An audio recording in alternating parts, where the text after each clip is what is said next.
Netcasts you love. From people you trust. This is Twit. Hi, this is Leo Laporte, and this is my Tech Guy podcast. This show originally aired on the Premier Networks on Saturday, September 1st, 2018. This is episode 1519. Enjoy. The Tech Guy podcast is brought to you by IT Pro TV. Flexible and entertaining training for your IT career. Visit itpro.tv/techguy and use the code TG30 to get a free 7-day trial and 30% off a monthly membership for the lifetime of your active subscription. And by Rocket Mortgage by Quicken Loans, introducing Rate Shield Approval. If you're in the market to buy a home, Rate Shield Approval locks up your rate for up to 90 days while you shop. It's a real game changer. Learn more and get started at rocketmortgage.com/techguy. And by Qualcomm Snapdragon. According to Ookla, Android smartphones with Snapdragon 845 from Qualcomm had faster data speeds on AT&T and T-Mobile than non-Android phones with Intel modems, based on over 1 million real-world tests done in Q2 2018. See all the data for yourself at qualcomm.com/twit. Well, hey, how are you today? Leo Laporte here, the Tech Guy. Time to talk computers and the internet. We talk about home theater. Scott Wilkinson's coming up, actually, in just a little bit. We talk about, smartphones. We talk about smartwatches, augmented reality, anything with a chip in it. That's what this show is all about, technology, the way it's changing our world. The way it changes how we work and we live and we play, the way it makes us crazy when it doesn't work. That's what it's all about on the Tech Guy Show. Smartphones will be the topic, I think, over the next month because it is precious close to Apple. This is Apple month. September, not only real apples, but Apple Computer month. This is when the new iPhones come out. It's a holiday for geeks. We're still, waiting to hear. Apple's pretty good about keeping things quiet, although as you get closer and closer to the release of the next generation iPhone, there are leaks. They come out of the factory, for one thing, leaks. The people who are making the phone. And they, in order to get the iPhone out, this month, there's a number of factories cranking as fast as they can. Hon Hai, which makes the iPhone Foxconn, has been almost certainly making this phone since August, maybe even longer, so at least a month.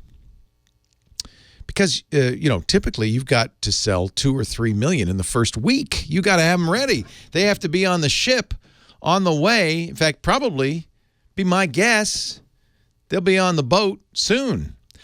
Maybe they don't do a boat. Come to think of it, I think they do a 747, just a belly full of iPhones. So here's what we know. Here's what we think. I believe that the iPhone event will be September 12th. I have my crystal ball. I believe it will be September 12th because they don't want to do September 11th. They've done September 12th before, a Wednesday. If they do it on September 12th, then Friday, the Friday following, you'll be able to pre-order. What will you be able to pre-order? Well, with my magic crystal, I'm looking ahead. I'm thinking 3 different models. This is the consensus of all the rumors so far. 3 different models. One, relatively inexpensive, maybe $700, somewhere around there. LCD-based version. That's the screen technology. So it'll be a little bit smaller, the size of an iPhone 8. One middle size, it'll be a little bit bigger, but not really perceptibly so, than the iPhone 10. That'll have an OLED, Super AMOLED screen. We know that because Apple's bought screens from Samsung and LG for these phones. And then a third iPhone that'll be bigger than the other two, bigger than any iPhone ever before, almost the biggest phone out there right now, 6.4 inches. That's what I'm thinking, 6.4-inch iPhone. We don't know what the names will be. Lately, Apple's been saying, it might not be the iPhone 10 Plus. We thought iPhone 10s and 10 Plus, and then I don't know what for the smaller iPhone. Maybe some colors for the smaller iPhone. Apple likes that idea of a little bit something colorful. if it's a color phone, it'd be colorful around the edge. The current iPhone 10, which is, by the way these will all be is like the iPhone 10 with Face ID, no more home button, no more fingerprint ID. All the features of the iPhone 10, including the new user interface design. iOS 12 will be coming out at the same time, and there's some nice new features there. I've been using the public beta of that for a couple of months, and I really quite like it. Biggest thing on the software of the new iPhones will be these Siri shortcuts, where the iPhone, in conjunction with other apps on your phone, kind of notices, for instance, you always come to work at 8 in the morning and stop off at Phil's Coffee to get a mojito latte. So maybe I'll say that. I'll suggest that, and maybe you'd like me to order it from the Phil's Coffee app automatically. That's a Siri suggestion. It'll come in the notifications. You'll say yes, as a matter of fact. You'll press OK. And then every morning, the iPhone will say, okay, you're on your way to work. You want me to order that coffee now? And you'll say yes. There'll also be a Shortcuts app. This is replacing the app that's currently out called Workflow. Apple bought this last year. And that will allow you to create your own actions. I've done a few of them, and I really like it. It's a really nice feature. Remains to be seen whether normal people are going to do scripting. That's what this basically is, programming the phone. It's a hard thing to do, but that'll be the biggest, I think, new feature in iOS 12. So 3 new phones, 2 of them with OLED screens, all 3 of them looking somewhat like an iPhone 10. The less expensive $700 version I'm, by the way, making that number up completely, pulling it out of thin air.Maybe it'll be $599, I don't know. We'll have a more colorful aluminum outer bezel, frame. Maybe a little more color choice in the glass back as well. All of them will have wireless charging. So let's see, if $700 for the inexpensive one, $850 for the middle-sized one. That'll be the starting price, of course. If you get more storage, more memory or something, you pay more for it. I guess you can't get more memory on an iPhone, can't you? They don't even mention how much memory is in these things. But you could get more storage, more disk space. Let's see. So $700, $850. And then will Apple hold at $1,000 for the iPhone 10 Plus, the big one? I bet they'll go to $1,100. I think they're going to test the waters on the above $1,000 price point. If you order them on the 14th, and as usual, Apple will open the online store at midnight Pacific time on the 14th in a couple of weeks, and then delivery the following Friday, September 21st. I like to put these down before it happens, just so you can rate my accuracy. That's my prediction. 3 new iPhones. There will also be, and I know some people are interested, I think almost certainly new iPads, which will also lose the home button. They'll have Face ID. I don't know how they're going to implement that, because iPads you tend to use sideways. I don't know what's going to happen there. We'll find out. Those will be iPad Pros. They'll use the pencil. I am also thinking, and I haven't heard any rumors to this effect, but I'm thinking because they're clearance priced, they will replace the AirPods. Those are the wireless in-ear headphones that Apple's been selling. They've been very popular. They're very easy to lose. I've already lost 2 pairs. I'm not buying a 3rd pair because I just keep losing them.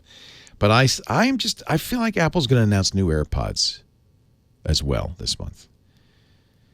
So all of that, I'm going to say it again, pure speculation based on what others have said, what rumors have come out, mostly rumors from what we call the supply chain, the manufacturers in China. But I feel fairly confident about all of that. You can rate me in a couple of weeks, see if I got it right or wrong. The only thing I can say for sure is today would be a very bad time to buy an iPhone, an iPad, or any Apple product. Let's wait at least a couple of weeks. We're going to take a break, and then it's your calls. Leo Laporte, the Tech Guy. I am Leo Laporte, the Tech Guy. Back to the phones we go, and we say hello to Mike in Dana Point, California. Hello, Mike. Hi, Leo. Thanks for calling. Thank you. The reason why I'm calling is I wanted to upgrade my old Mac 2012 i7 with a 2.6 gigahertz processor with a new SSD drive. Okay. So I got Super Duper. I cloned it to Nice. a backup drive. Good choice. SSD in. It's 2 terabytes. Worked flawlessly for 2 years. Uh-oh. I mean, 1 year. Sorry, 1 year. Yeah. Then I went to back up with Super Duper, and they're saying your hard drive is going bad. Replace your hard drive. It's still covered under warranty. So far, okay. I called the hard drive manufacturer. They said, if that's the case, and we get it back and the hard drive is not failing, and it's a software problem, then you're going to owe us $550 Whoa! for the SSD drive. Whoa. So where is the warning coming from? Super Duper? Super Duper, their tech support. Interesting. Yeah, but it's not coming from the hard drive itself. It's coming from a third party. That's why the company... Who made the hard drive? Crucial. Crucial. So Crucial, you should... First thing I would do is ask Crucial or go to the Crucial website, see if they have their own hard drive testing software. I did. Okay. And so let me tell you what they did. So they said, hey, you don't have the right firmware. So I went down, got a CD, burnt it, put it on there, updated the firmware, deleted the file that Super Duper said was bad, redid it again, and sure enough, it failed again. Wow. And Super Duper sent me back an email, said, yes, your hard drive is definitely failing. So to hedge my bet, I went down to the Genius Bar at Apple just a short while ago. Good. I said, could you test my hard drive? Good idea. But I bet they said no, because it's not an Apple hard drive. No, they tested it. Right. They did. Good for them. That was nice of them. Okay. It was. And they said, guess what? It looks like your hard drive's fine. And I said, well, I'm in a pickle now because I can't back it up using Super Duper. And they are very insistent through multiple emails that this hard drive is starting to fail. And if I gamble wrong here, Crucial says I'm going to owe them $550. And it's an SSD, right? Solid state drive. Correct. Yeah. So I think the Super Duper warning is suspicious, and I'll tell you why. The way solid-state drives work is not at all like spinning drives work. On a spinning drive, Super Duper is trying to back it up. It says, hey, this sector, I can't read this sector. I know there's data on it. I can't read it. There's something wrong with it. A solid-state drive uses something called wear leveling to avoid wearing out any given cell. So its drive geometry is completely different from a spinning drive. And furthermore, if that sector is bad, they'll map it out and just won't use it. So I'll be honest, I am suspicious of the Super Duper warning. Now, I understand that puts you in a conundrum because you like Super Duper. You want to keep using it. It's a great piece of software from Shirt Pocket Software. And have you been in touch with them with a real human or just an automated? It's just the emails coming back, and they're very personal emails. They're saying it's starting to fail, and then the last email came back, your hard drive is failing.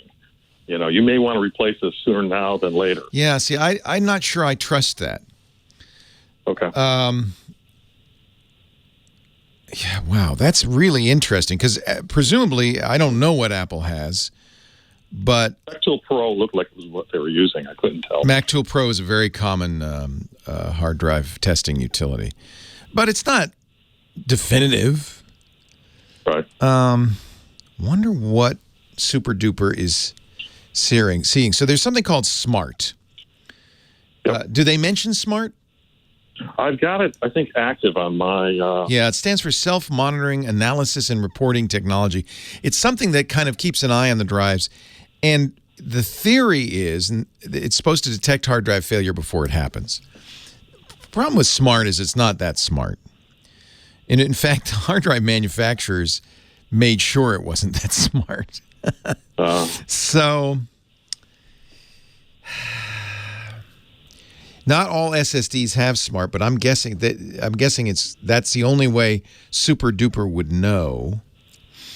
I would see if you can find a third-party SSD testing utility, maybe MacTool Pro, or maybe see if there's a SMART utility. Okay. Now, the Genius guy gave me a tip. He says, here's what you can do.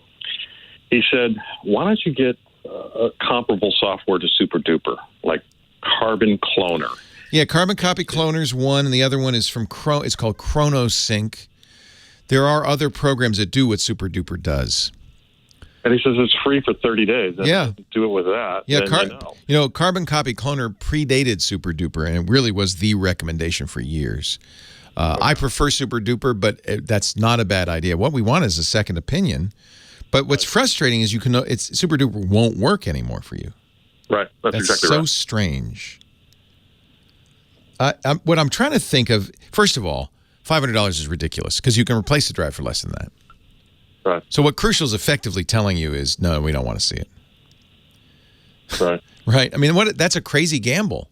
You'd be cheaper just to buy a new drive. So, Yeah. So that's a gamble that doesn't make any sense. And the only reason I think I can't imagine that it doesn't cost them that much to see. Right. Yeah, try Carbon Copy Cloner, bombich.com. I don't know why I've never seen Super Duper do this, by the way. I've used Super Duper for years. I've never seen it say, nope, not going to do it. Your drive is in trouble. It's dying. And I don't even know why it's dying. Maybe it must. The other thing to see is if there's a third-party Mac tool that detects smart. I don't know if there is. There are plenty of Windows tools that do, but I don't know. Apple's doesn't. A lot of these Apples don't have a lot of tooling, only because most Mac users don't really worry about that stuff. Does it help you if I tell you the name of the support person and what he's saying? The support person at Crucial? At Shirt Pocket. Shirt Pocket. Oh, so you have talked to somebody at Shirt Pocket? No, it's just email. Yeah.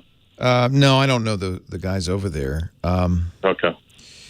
Wonder why it says input-output error. Yeah. Due to input-output error. Yeah, that's not a hard drive issue. That's probably the controller. Maybe the controller is having problems, but that's the Macintosh. There is circuitry, I guess, on the SSD. I've never heard of this, and I'm not sure what. I certainly wouldn't send it to Crucial. I would do what HAL 9000 suggested in the movie 2001. All right, Dave, I suggest we put the unit back in operation and let it fail. Make sure you got a good backup. You can use Carbon Copy Cloner since Super Duper won't cooperate, and see if it fails. And if it doesn't fail in the next month or so, it's a spurious error. Got it. That's very odd. There are Crucial utilities. You might see if you can download them from the Crucial website. When I called them, they said I needed a Windows machine. Yeah, darn it. Yeah, this is the problem with owning a Mac. Yeah. Because it just works, right? Why would you ever need a tool, a replacement, a fix? Could be a drive cable. I don't know. I would just see if it fails. And make sure you have a good backup. Carbon Copy Cloner or ChronoSync, both are good. Leo Laporte. That's a fascinating one. The tech guy. Leo Laporte, the tech as usual, this time of the show, we like to get our home theater guru in. Scott Wilkinson's editor at avsforum.com. Joins us every week to talk about big screen TVs, surround sound, Atmos, movies, and the like. Hello, Scott. Hey, Leo. How you doing? I am very well. How are you? Good. Thanks. You have some questions from the audience to answer, I think. Do, yes. Frank Ireland has written and said he just recently bought a Sony TV to replace an LG TV that died. And he also has an LG home theater system called the LHB 976. And one of the reasons that he likes that, he bought that home theater system with the LG TV, and he's now trying to use the HDMI ARC function. ARC stands for Audio Return Channel. And it's really pretty cool. If you take an HDMI cable and you plug it into the HDMI out of this home theater in a box or any AVR receiver or whatever, you plug it into one of the HDMI inputs on the TV. If both devices are compatible or support this ARC, audio return channel, then audio from the TV can be sent back to the AV receiver, or in this case, the home theater in a box system, from the cable that normally sends data from the other way. So it's basically sending data backwards along one cable back to the audio system so that you can hear it over your audio, your speakers and so on, don't have to use the TV speakers. So this is something that we didn't really need when all of the sources for the television were coming from outside the television. Correct. But now that the TV is smart, which I'm still not sure I like, but now that the TV can generate its own stuff, you need some way to you're getting the picture from the TV, but you need to get some way to get the audio back into your your system. And the way that we used to have to do it was to take, say, an optical digital audio cable and connect it from the TV back to the sound system. People still do that with sound bars, right? A lot of people do. Yeah, a lot of people. With sound bars, that's the way to do it. Although some sound bars do have this HDMI ARC on them, and you plug your Blu-ray player, your gaming console, your streaming box like Roku, whatever, into the sound bar. And then everything goes via HDMI to the TV.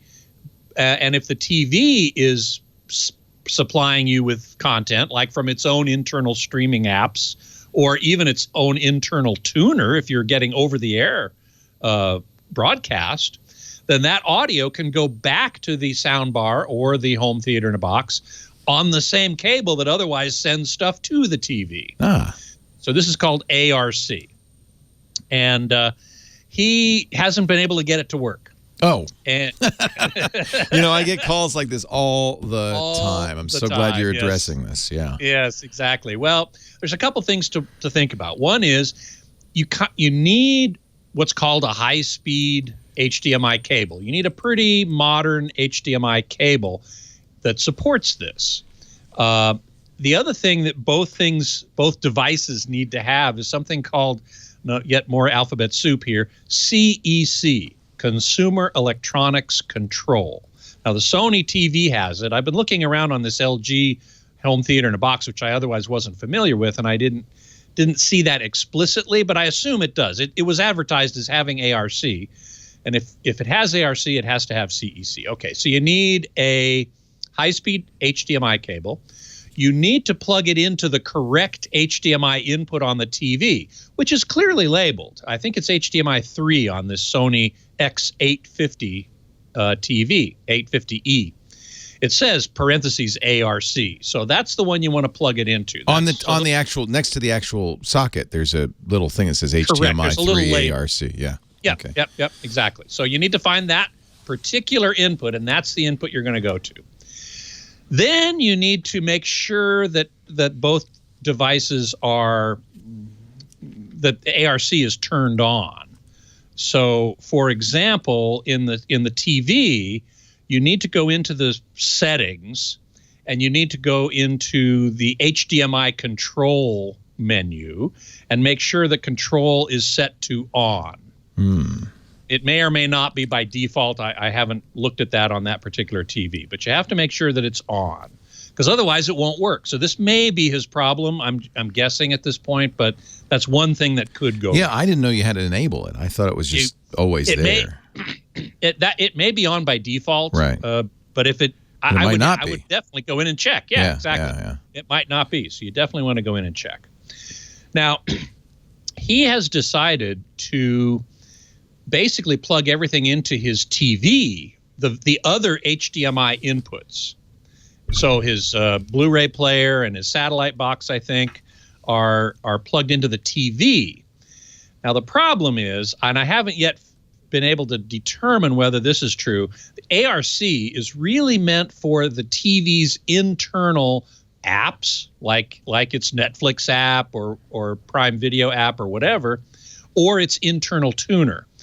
I'm not 100% sure that it's going to mirror the audio coming into one of its HDMI inputs back out ARC.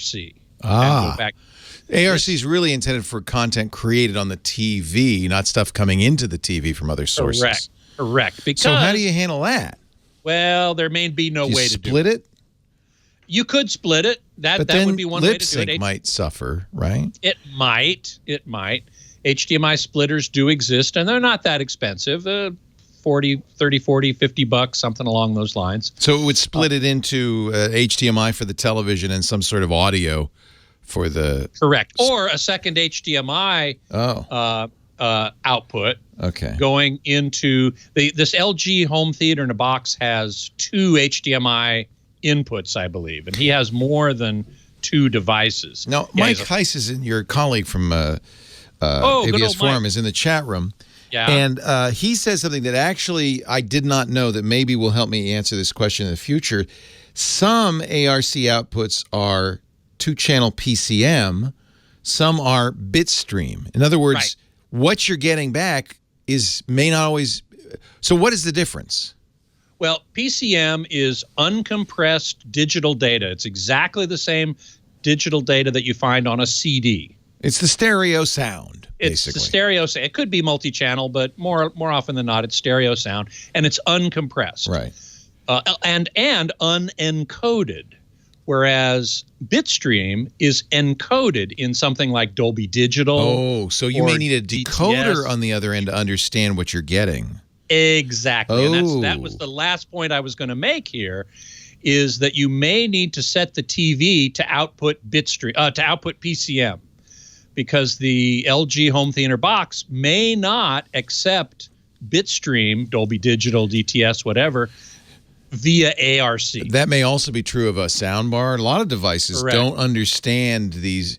You know, if it doesn't say Dolby decoding built in, right. It may say, "Oh, I know, I need just regular bit." I mean, you know, PCM, it's funny. regular Bitstream PCM. sounds like what it's not. It sounds like the opposite. Exactly. Bitstream sounds like just plain old music, but it's not. It's an encoded it's data encoded. stream. Yeah, Mm-hmm. and Exactly right. PCM is an unencoded, just musical stream. Correct. Okay. Correct. And it's still digital, though.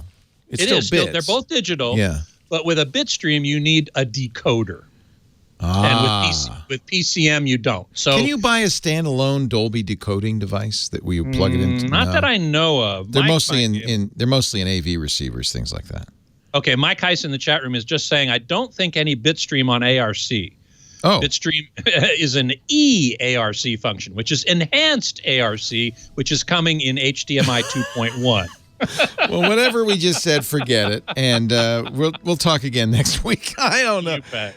This is the problem with all this stuff. It's a mess, and no wonder people are It is. confused. Scott Wilkinson's at avsforum.com. So is Mike, and he joins us each week. Thank you, Scott. Leo Laporte, the tech guy. Leo Laporte, the tech guy. We go back to the phones on the line here. It's Susie, Spring Hill, Florida. Hello, Susie. Hello there, Leo, my angel. Oh, Answer my question. well, you're my angel because you've been hanging on, and I appreciate your patience. Thank you. Oh, honey, you don't know how painful it was. I have Parkinson's disease, and I had a stroke, and Oh, I'm so sorry. spinal cord surgery, and I'm hurting so bad, but I ain't hanging up. Oh, I am I so... can't believe I got through. Next time you tell Kim, you say, put me on right now. Leo said, Susie has the front of the line privilege. I am sorry. Thank you for holding on. I'm I sorry. loved your singing earlier. Don't rock the boat. Yeah, I remember them songs. The good old disco days. Oh, yeah. Yeah, the mashed potato. Yeah. Oh, that's a little older than that. Oh, yeah, I remember that too.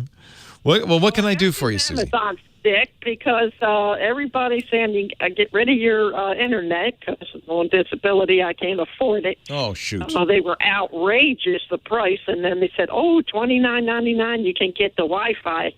That's all you need. So I put that on it, and then when I called them up and told them to cancel the internet, I got Wi-Fi. And they said, well, the Wi-Fi now goes up to $69.99. Oh, Because- yeah. Yeah, these cable companies are notorious. But that's still half the price of what I was paying for the internet. And now when I've got this thing So on the- basically what happened is as soon as you said, I don't want cable TV from you, I just want internet from you, they raised the price on the internet. Is that what you're saying? Yeah. Yeah. Yep. Yeah. That's what they do. I like the Fire Stick, but it has, a lot of problems with it going in and out and It's stuff. not my favorite. I can tell you some better ones. It's why- the nice thing about the Fire Stick is cheap. Yeah. Well, it was $59.99 or something with the Home Shopping Club. It was the good one, the 4 something. I don't know nothing about all these things, but the guy on there said this is the secret. You buy this rabbit ears, the antenna thing, Mofi or Mofu or something like that. And you put that on with it, and it will get all your local channels in clear and all. I haven't had my son hook that up yet, but his friend kept telling him, "Oh, you don't need it. You don't need it." So you're in Spring Hill. Is that near a big city? Tampa. We ain't far from Tampa, 40 minutes. All right. So what they're saying is, and this is true, the best deal in television is free TV. We remember those days? Free TV. They broadcast it through the air. As long as you're close enough to the TV stations in Tampa, you could get all of them. All you need is an antenna. And that's great because that's free once you get the antenna. And then you use a Fire Stick for things like, you can get Netflix on them or HBO if you want it or Hulu or whatever. But that's going to cost you, some of those are going to cost you additional price. Yeah. Well, everything wants you to get the Amazon. That's like $150, and the Netflix is like $30 or something. Yeah, no, Netflix is probably the best one for you. It's about $10 a month. Yeah. That's kind of an unlimited amount of stuff you can watch. Yeah. So okay, I just wondered what you were thinking about those antennas. Yeah, is the thing to do, and so you got somebody helping you out here. Oh yeah. Yeah, have them. Use my hands. Yeah, so there are a couple of websites. My favorite is called TV Fool. tvfool.com. Yeah, and you enter in your zip code, your address, and it'll tell you if you can get those TV stations. Because otherwise, until you get the antenna, you don't know. And so you're not right in Tampa. If you were in Tampa, I'd say, well, of course you can get them. But you're far enough out of Tampa that it might be a weaker signal. I don't know. So if you go to TV Fool, it's free. There's actually sections. See which TV stations you can get. Okay. And that'll tell you, and then it'll also give you some advice on what kind of antenna you'll need. So it's often the case that as you get farther from the city, you can get it, but you need an antenna that can aim at the tower and that kind of thing. So it'll give you a TV signal locator, and it will give you an idea of what kind of antenna you might need to have it work. It's a really good site we call people like you cord cutters. Cord cutters? Cord cutters, because you're cutting off the cable TV, and you're going to do it over the internet. But, these guys see you coming, these cable companies, and they charge. I can't believe they doubled the cost of your internet just because you weren't buying TV. That's terrible. They don't. You're still a customer. You're still paying them a good monthly amount of money. Taking on old people. Yeah, that's rude. Money out of me. Yeah. Rude. What's the name of your cable company? What is that? Broadstripe. Oh, well, Broadstripe. Darn you, Broadstripe. Oh, they changed. It's Spectrum or something. Yeah. It's Spectrum. Yeah, it's Spectrum now. It was Time Warner and the Roadrunner, and now it's Spectrum. Darn you, Spectrum. You dirty rats. Susie deserves better. Darn you. All right, I'm going to try tvfool.com. Yeah, although somebody, Turtle, who's in the chat. Phone number 2. Yeah, he's in our chat room. He says he lives 9 miles south of you. And he says you're going to have a hard time in Spring Hill getting the channels in Tampa. You're just a little too far away. So TV Fool will tell you that, but I suspect that so that's the whole deal. Is the antenna is a great deal if you can pick it up. That's why cable TV exists, is for all the people who are outside the range. We live far enough. We're about 45 minutes from San Francisco, up here in Petaluma in Sonoma County. Just far enough I can't get any of the San Francisco TV stations. I can only get one station up here. So an antenna doesn't help me at all. That's why cable exists, right? So that was the original idea, is they would put up a big antenna in the early days, put up a big antenna, and then you have a cable off of it, and you could get the reception because the antenna was so big. Then eventually they did deals with it all became digital, and they did deals with the local TV stations, and they carry it that way, but, through the internet. But, in the old days it was a big antenna. That was the whole idea of cable. I'm sorry to, check TV Fool anyway, but it sounds like you're not going to get over-the-air stuff in Spring Hill. You're far enough away from Tampa. Oh, nuts. Back on the line now, Ryan in Anaheim. Hey, Ryan. Hi, Leo. How you doing? Wonderful. How you? I'm doing pretty good. I have the phone finished because of you. Uh-oh. What kind of phone fetish? Well, I think you remember me. I had the S6, and I got a check back from Samsung a couple weeks ago. Oh, good. And I've been looking at the HTC U11 Lite and the new U12. Yeah. And I'm talking to you on my Note 8, but then it's like I have this fetish because I've always loved my HTC. I love the HTCs. I am not going to recommend them anymore. The company laid off. Whoa, it's a little noisy out there. Company laid off a bunch of people recently. They're floundering. They had the worst month last month they've ever had. People are not buying their phones, and it's nothing wrong with their phones. They're nice phones, but you don't want to buy a phone from a company that's foundering because you aren't going to get the support you deserve. If you're going to get an Android device, I'd either get it from Google. Those Pixels now are on sale because they've got new ones coming out in a couple of months. So the Pixel 2s are very nice. The Pixel 2 or Pixel 2 XL. Samsung's still great. I know you like your Samsungs. That's still a great choice. I guess my third choice there would be the Motorola's. If you don't want to spend a lot of money, the G6s, the new Motorola's are very nice. All of them are updated regularly. They're fairly pure Android, at least the Motorola's and Google's are. Samsung, it's the Samsung experience, but that's not a bad experience. You like it. But yeah, I'd stay away from HTC. I feel like they're struggling right now. And I don't know what the prognosis is, but it ain't good. Plus, Google hired away all their engineers. That's another problem. Hey, nice to talk to you. Thanks for hanging on. Leo Laporte, the Tech Guy. More of your calls coming up after news at the top of the hour. We'll be back with more of the Tech Guy in just a bit. But first, a word from the folks who make this all possible. IT Pro TV. Oh, man, we love IT Pro TV. I know Tim and Don practically, I guess I even met them before they started it. They were IT trainers for a long time, helping people get the certifications they need to get a job in IT. And they went to a NAB panel that I was on, talking about what we do at TWIT.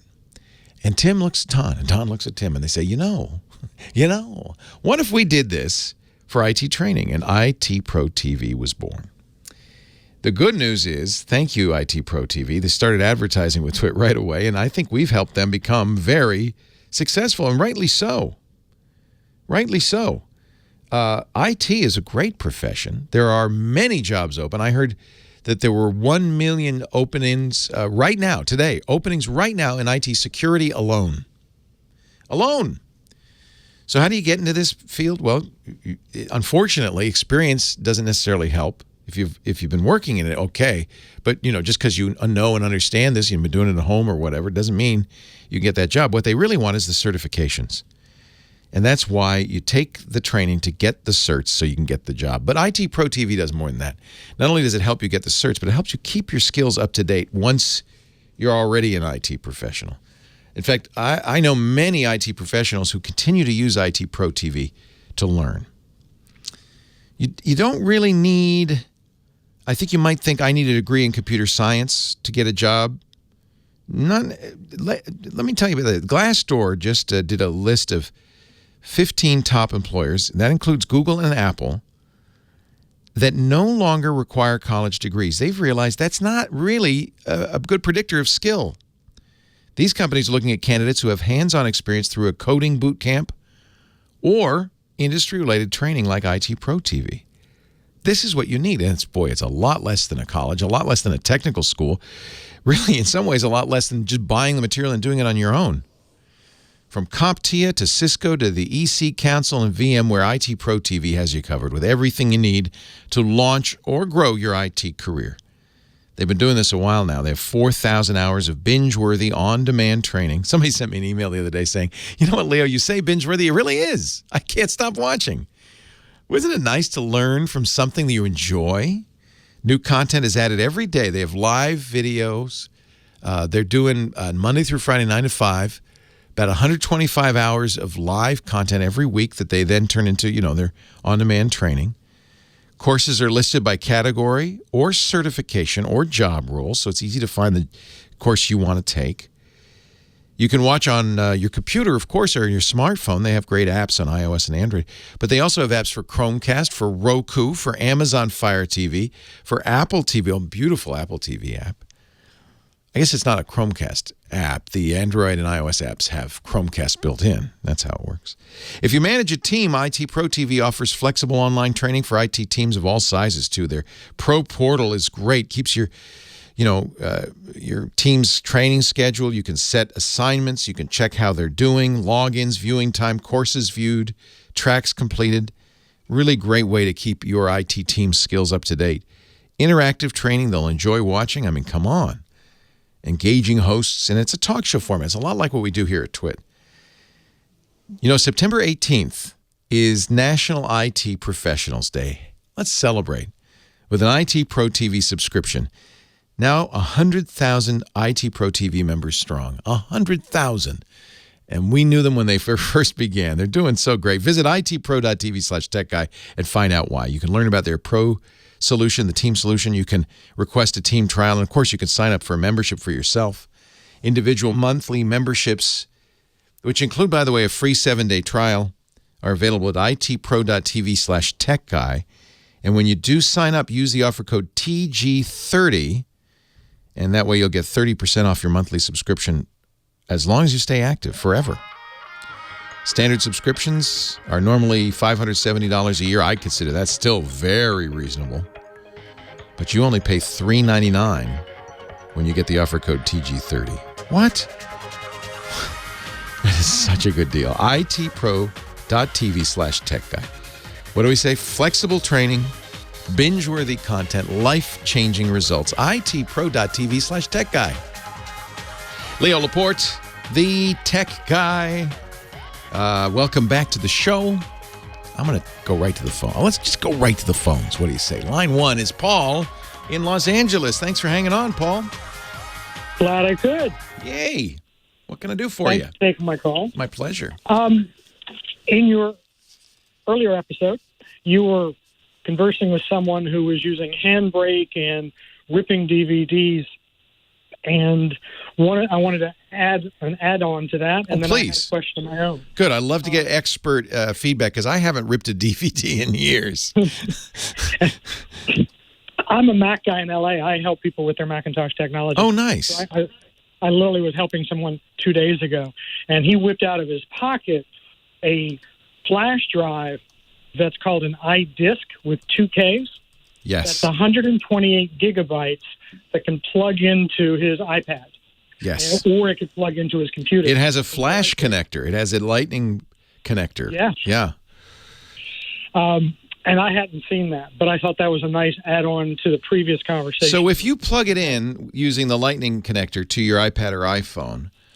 It has its own software. Ah, okay. Because that's the trick. Is on the iPad. You can put something there, but there's no point if the iPad can't see it. So it has special software that can read it off of there. Right. You download that software from the App Store, and then it can go take a look at the drive and what files are on there. So this guy had a bunch of DVDs, and they were kids' DVDs. I remember doing this for my kids. First thing I did was I would take Bambi, and this was back in the VHS tape days. It wasn't a DVD. My kids are old enough now. And I edited out the bad stuff in Bambi. Yes, there's a bad scene in Bambi. So I edited that out. The kids were little enough they didn't notice any continuity problems. Where'd mommy go? I don't know. She's off. She's having some food. She's fine.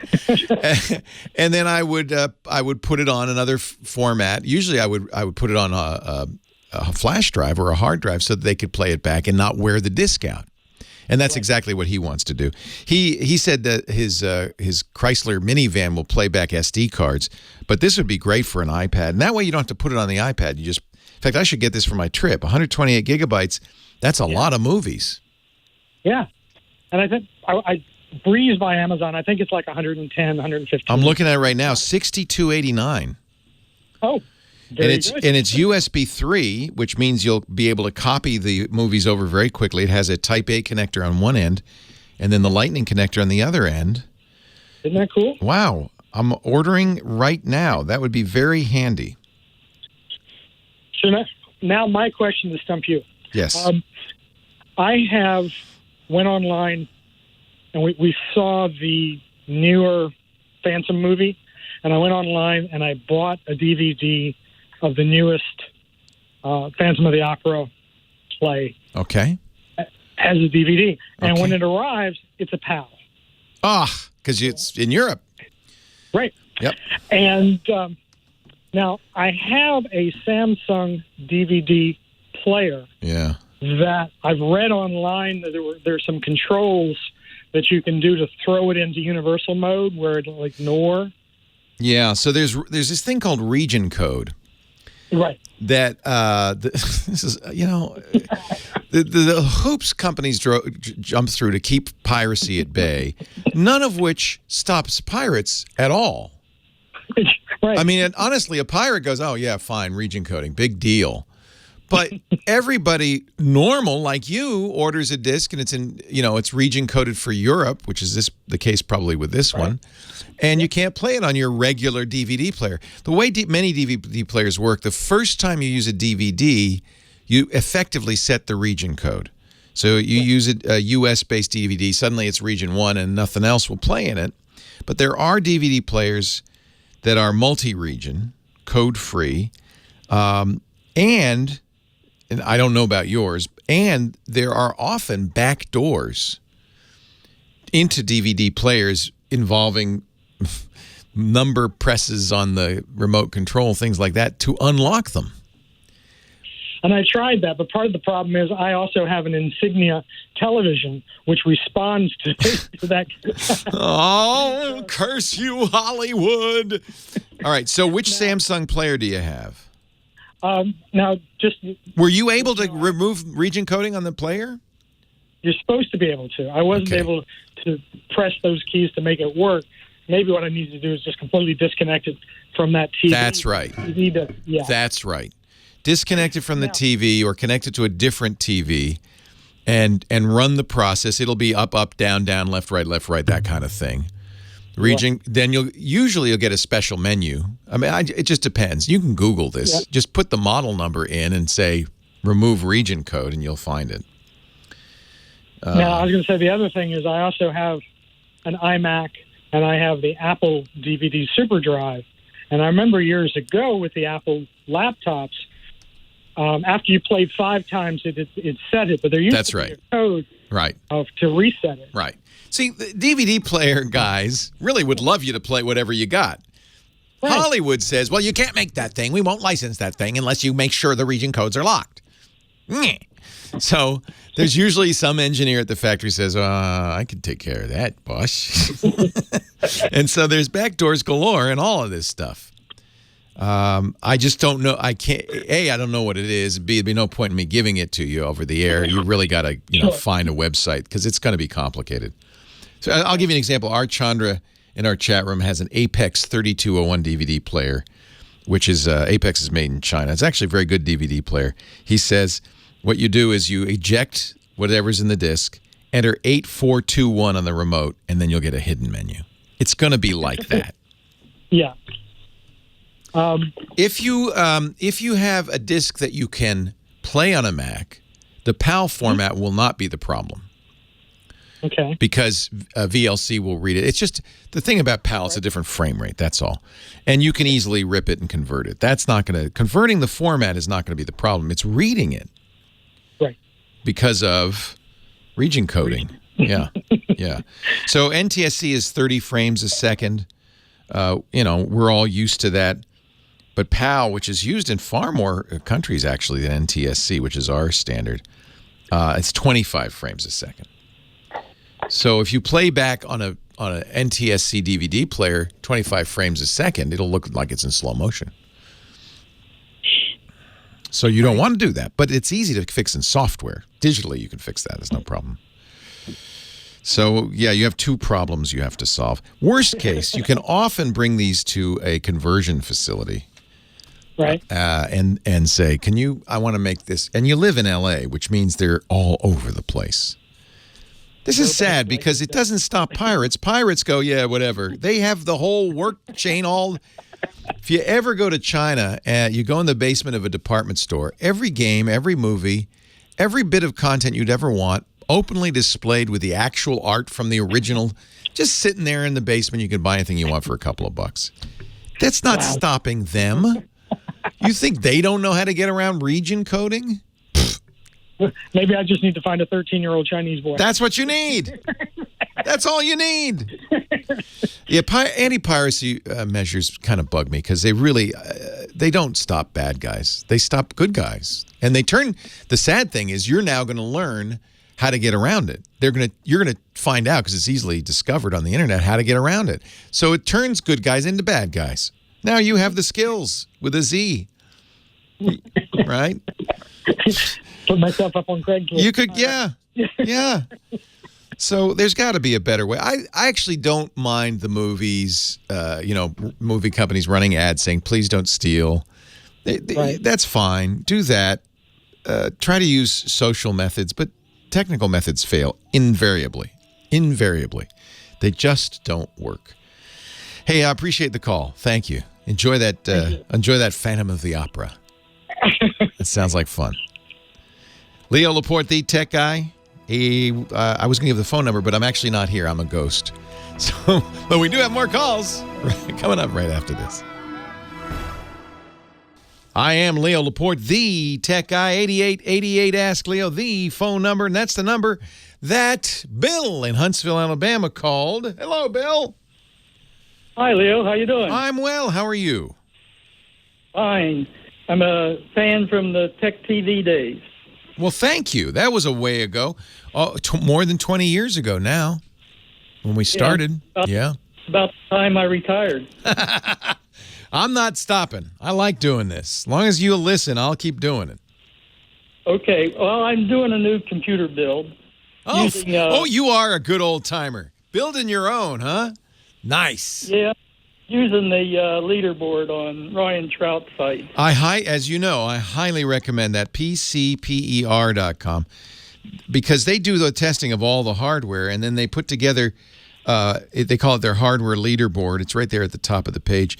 4 different machines based on price point. You've got your low end, your mid-range, your high end, and then your dream system. Which one are you building?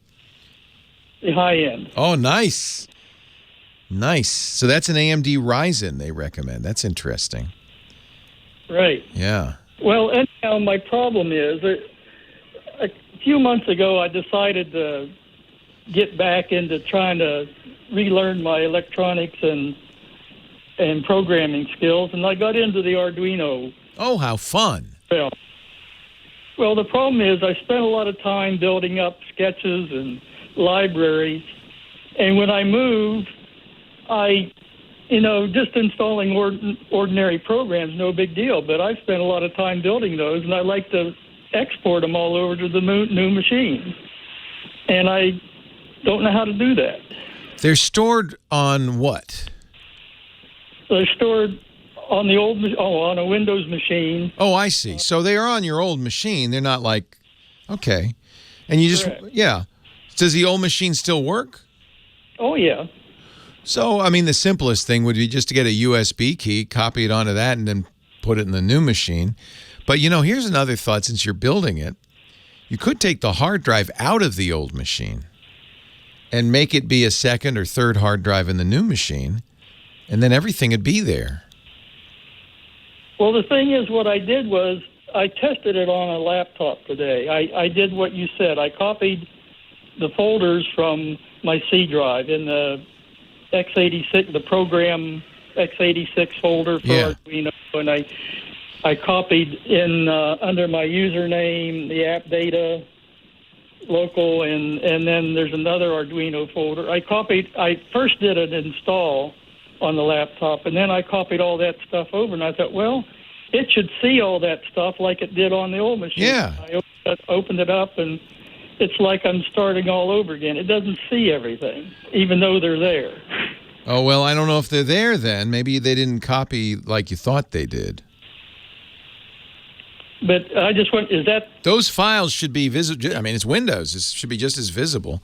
Sometimes, I thought you might be going, sometimes if you have a new login, files will be locked. They'll say, well, you don't own these, and you can take ownership of them as long as you're an administrator account using the security tab in the file properties, you can actually take control of somebody, files owned by other people. It'll say owner, and then there's a button that says change next to it. It's the old style control panel, but it doesn't sound like you can't even see them. You can't even look at them. Well, yeah, I can see them in the file manager. Oh, you can see them, but you can't open them. But when I run the app, and I thought, well, I should, if I looked at the recent files that I opened, I should be able to see what my most recent sketch was on my old machine and all the libraries and everything, and they don't show up. It looks like I'm going to have to go through and reinstall everything. No. They're there. You may not have copied them. They may not have been in the folder you thought. But if you saw them and you can see them in Explorer, you just can't see them in the Arduino interface. It may be that you don't own them, and that's easy enough to fix. You have to do that in the file properties. There's no reason why if you can see them in Explorer, there's no reason why they wouldn't be there. What app are you trying to open them with? Oh, I'm just trying to open them with the Arduino IDE. Okay. So the IDE, you open it up, you're looking at that folder, and it doesn't see those files. But File Explorer does. Right. And you got the extensions and all that correct, right? You didn't change the file names or change the extensions. No, I didn't. Yeah, the IDE should see it. It may be a permissions issue, because remember, the permissions on that file, they were owned by your old account, not your new account. So it could be that, but again, that's look, here's what I would do. Go back into File Explorer. You see those files. They're where you expect them. They're in the folders you want them to be in, right? Right. So right-click one of the files, select Properties, look at those properties, see if everything looks normal. If for instance, go in the security tab, they'll be owned by your old account. You want to make them owned by your current account, but also make sure that you're allowed to modify them, to read them. I don't know how familiar you are with file permissions, but on modern operating systems, there are file permissions. Not only who owns it, but whether you can read it, whether you can execute it, whether you can write to it, what kinds of permissions. It could be the permissions somehow got corrupted when you moved them over. You'd still see them. They'd still be physically there. You'd see them in File Explorer, but the IDE wouldn't open them because it said, well, I don't have read permission, for instance.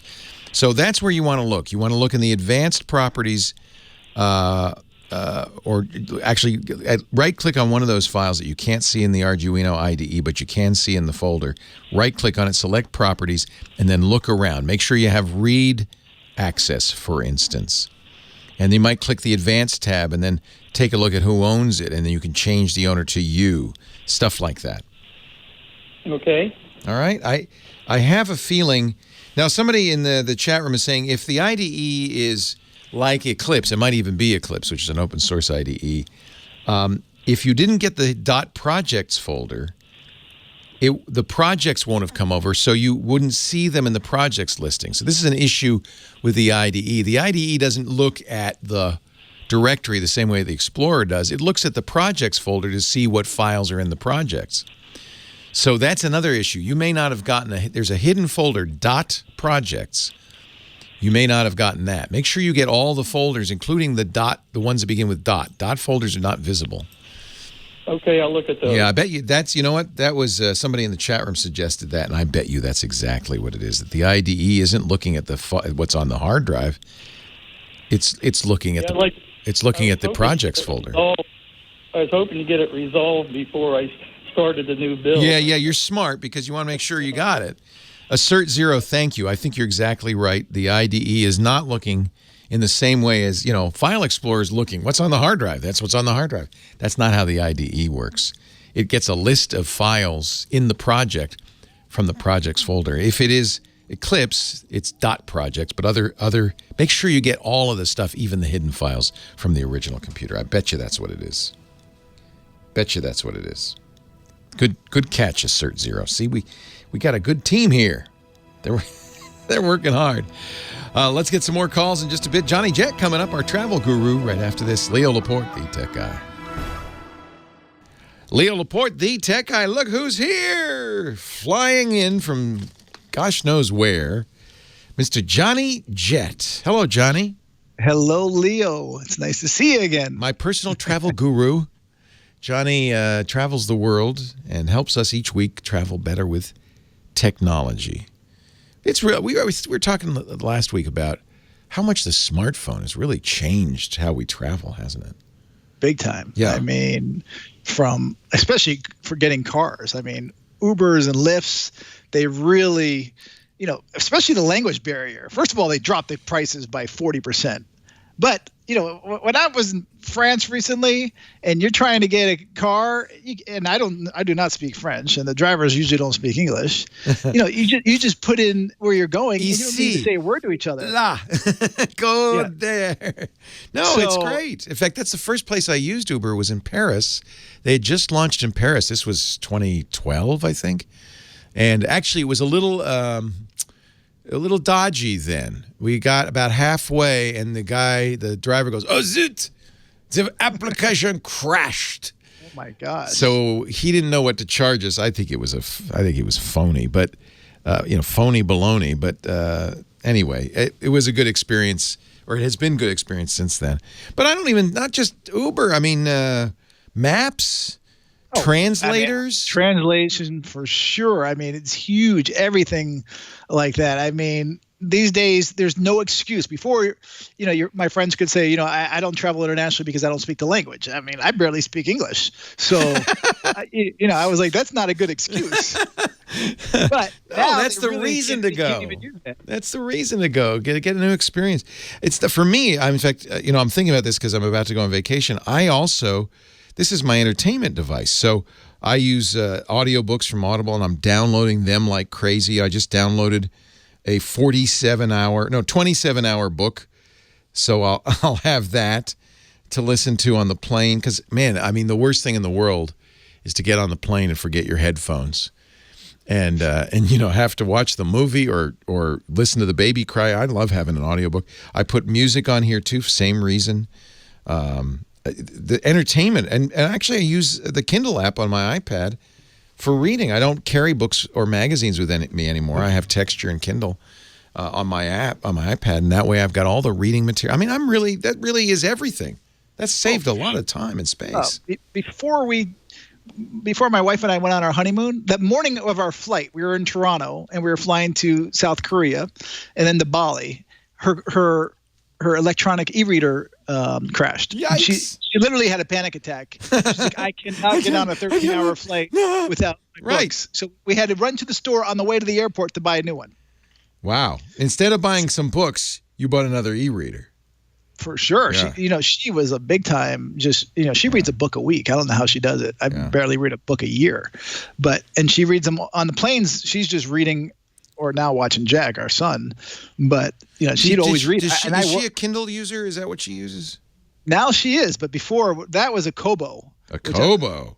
Which is Canadian. Yeah. And which was sold, I think, to a Japanese company. Yeah, Rakuten. Right. So she was a huge Kobo reader user, and now she's the Amazon.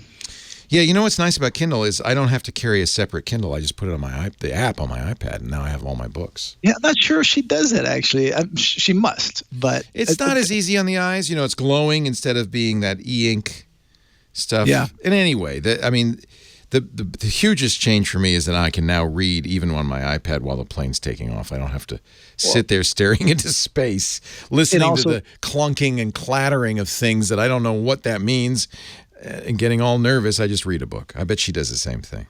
Without a doubt. Yep. And not only has it been the technology for our phones and computers, but the connectivity. So, in-flight Wi-Fi is huge for me because I can do my work on the plane. And then when we land, I use T-Mobile, which I still think is the best in terms of Wi-Fi around the world. I think they're in 150 countries. I just paid, and I think this is a new feature. If you pay an extra $25 a month, you know how T-Mobile gives you free data around most of the world, but it's slow. 2G, yeah. It's 2G. If you pay an extra $25 a month, I think you get full LTE. Well, that's well worth it. Yeah. I'll give you feedback when I get back. And I also carry that orange hockey puck that I really like. what is it called? I can never remember the name of this thing. It's a Wi-Fi access point. You pay $9 a day or $99 a month. So we're going to be gone 3 weeks, so $99 gives me plenty of bandwidth, unlimited high-speed bandwidth, almost everywhere. You know where it doesn't work? Where Google Fi doesn't work, and I bet T-Mobile doesn't work? Monaco. No, I've never had problems in Monaco. Maybe it was just Google Fi. It said, no, we don't work in Monaco. But, you're literally half a mile from France. So. Yeah, well, actually, my wife and I were in Monaco a few years ago, and we had breakfast in Monaco. We had lunch in Italy and dinner in France. Yeah, and you could have walked. Yes. All right. I don't want to use up. Take the train to Italy. I don't want to use up your whole segment. What do you got for us this week?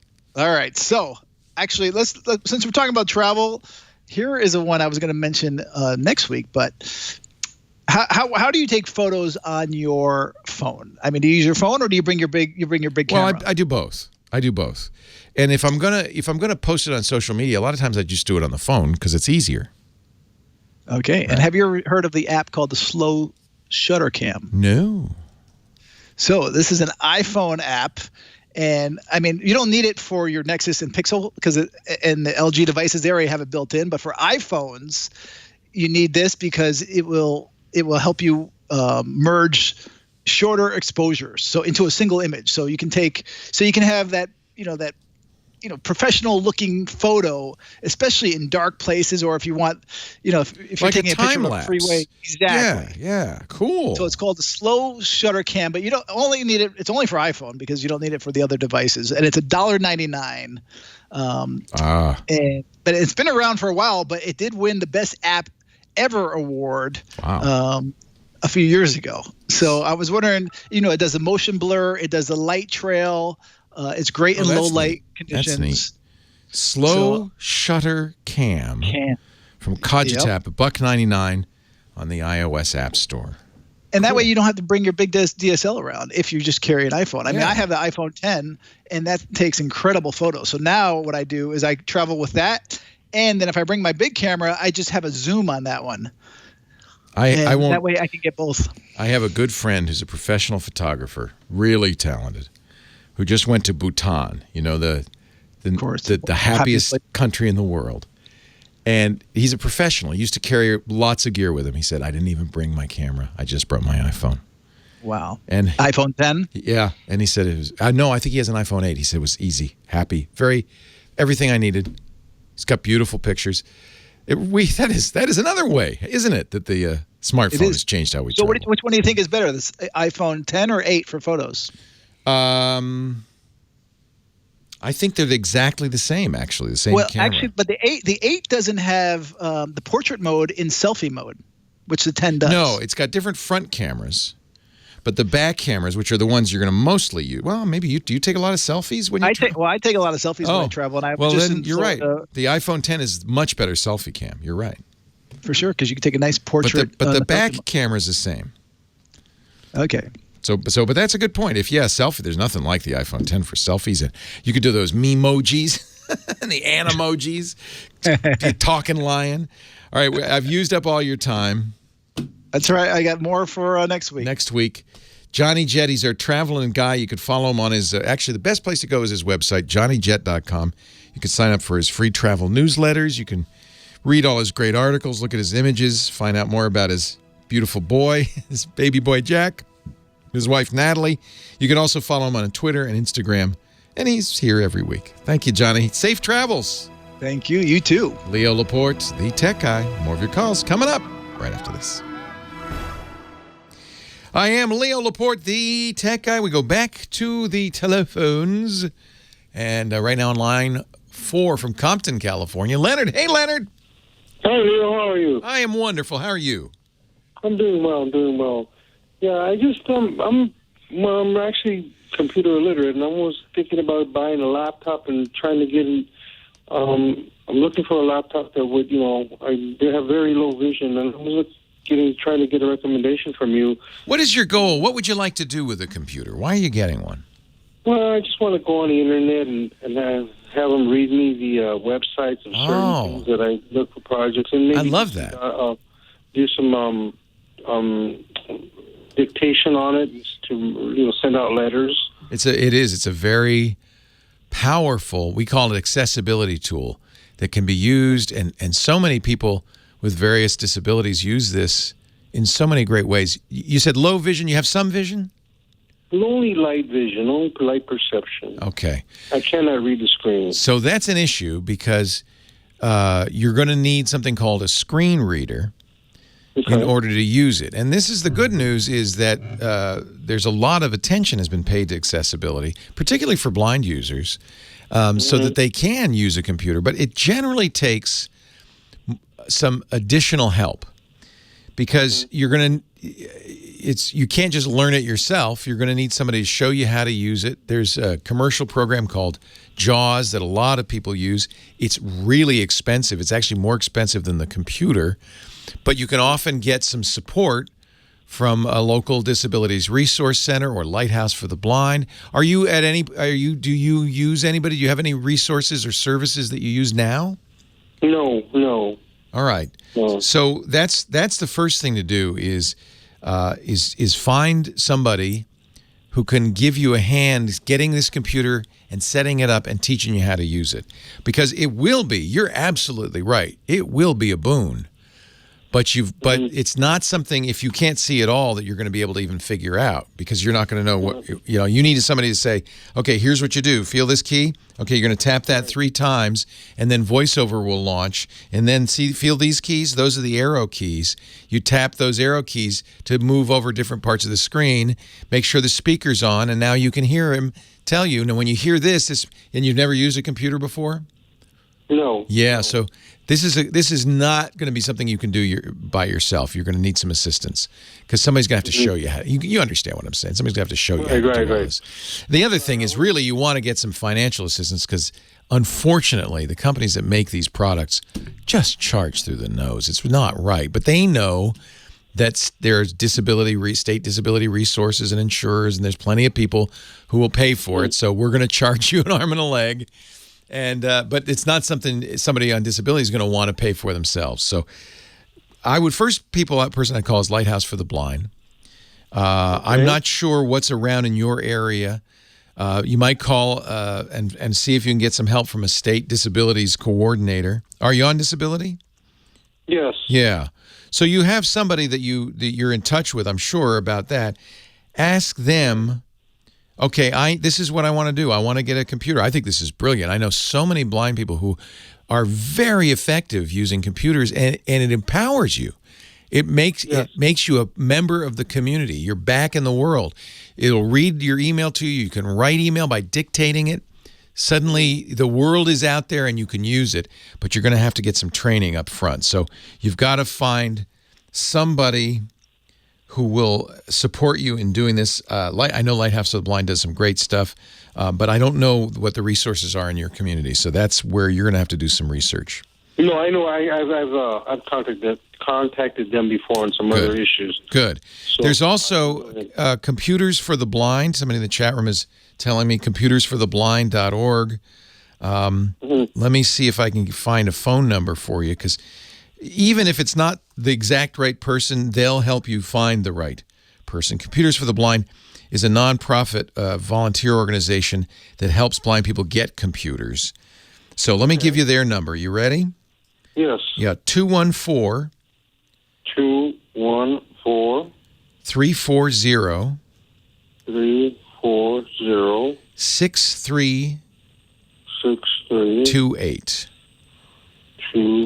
Now, they're in the 214 area code, so that means they're not in your area, but they're going to, this is what they do. They're going to be able to help you find somebody in your area that can make a difference. They're in the Dallas area. Okay. Hey, my pleasure. My pleasure. I'm glad I could help. And then call me in a few months when you're doing this. I think you're going to see. I'm so glad you want to do this. Don't give up. No. Don't give up. It's going to be hard at first, but you know that, right? Are you blind from birth, or is this a new condition? New condition. Oh, man, I'm sorry. But if it was easy, everybody would do it. You got a sense of humor. I like that. Yeah, hang in there. I know this has been a challenge probably in many, many ways. This is one more. But I think it's really important. I see so many people with a whole variety of disabilities. Look at Stephen Hawking, who was so disabled he couldn't speak, he couldn't move, but he was set up with a computer that gave him speech. He gave speeches, he talked, and for years he was able to write. One of our greatest physicists, one of our greatest minds, and was completely disabled, and was able, thanks to computers, to participate, to create new works, to talk to people. And that can be the same for you. So, yeah, get some help. Find somebody who will help you and get you set up. And I bet you we'll talk again in a few months, and you'll have some good news. I hope so. That's really great. Thank you for calling. I appreciate it. Leo Laporte, the tech guy. We're talking high tech, talking about computers, talking about the way the world is. Now, I'm going to make a confession to you right now. I am not here. I am, right now, I'm in Barcelona, Spain. We recorded this a little bit ahead of time, and I realized I did a very dumb thing. I planned a vacation the exact week Apple announces new phones. What was I thinking? So, for all I know, they've already announced the date. If they haven't, they will soon. This is the time of year when Apple puts out its new phones. Of course, the good news is I know as little right now about Apple's new phone as I will on September 1st, because Apple is very good at keeping great secrets. So we will. The good news is that I will not be here for a couple of weeks, but Rich DeMuro from KTLA is coming in. Yay, Rich. We love Rich. And he'll be here on September 15th, 16th, 22nd, and 23rd, the last four shows of the month. And he will have been at the Apple event. He will know everything there is to know, and he'll be able to answer your questions about the iPhone. So don't ask me now. I don't know anything. Maybe next week we'll know a little bit more. Typically, these events are something like the Wednesday after Labor Day. So if the invitations haven't gone out yet, and of course, one of the reasons I can be out of the country is Apple never invites me. I don't have to worry about that. But I will be ordering this phone the minute they announce it, and I'll get it for you, and we will have, of course, a review unit, and we can talk a little bit about it.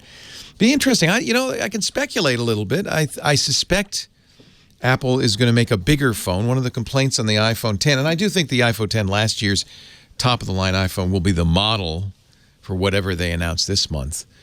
But I do think it'll be a little bit bigger, because if there is one complaint about the iPhone 10 is it's not as big as the 8 Plus. It's a little bigger than the 8, but not as big as the 8 Plus. And I think people do want a slightly bigger phone. I actually like the size of the iPhone 10, but expect a larger phone. We'll still, I'm sure, have Face ID, the new user interface. And finally, the release of iOS 12. And when that happens, yeah, we'll talk about it. Let's take a break. News coming up at the top of the hour. More of your calls to Leo Laporte, the tech guy.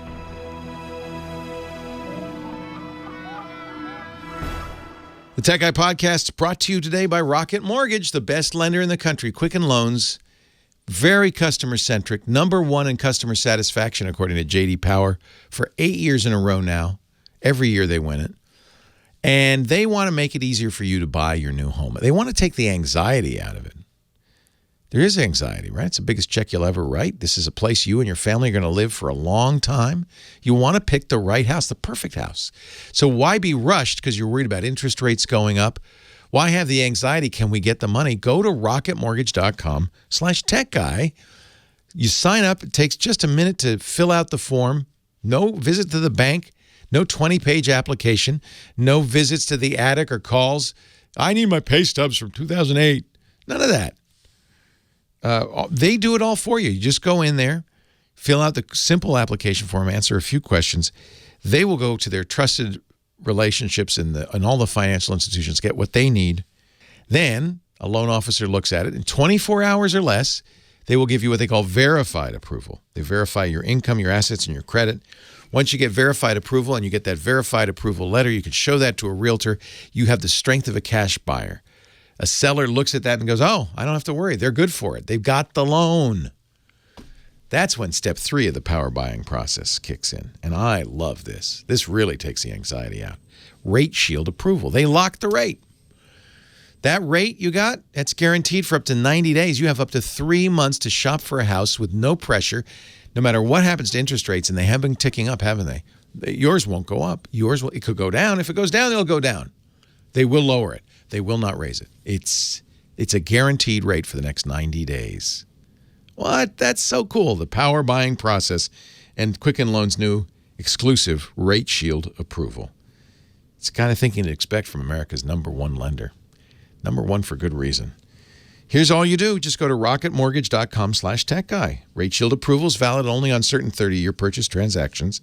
Additional conditions or exclusions may apply based on Quicken Loans data in comparison to public data records. Equal housing lender licensed in all 50 states and MLSConsumerAccess.org, number 3030. rocketmortgage.com/techguy. Do us a favor. It's good for the Tech Guy podcast. Keeps us going.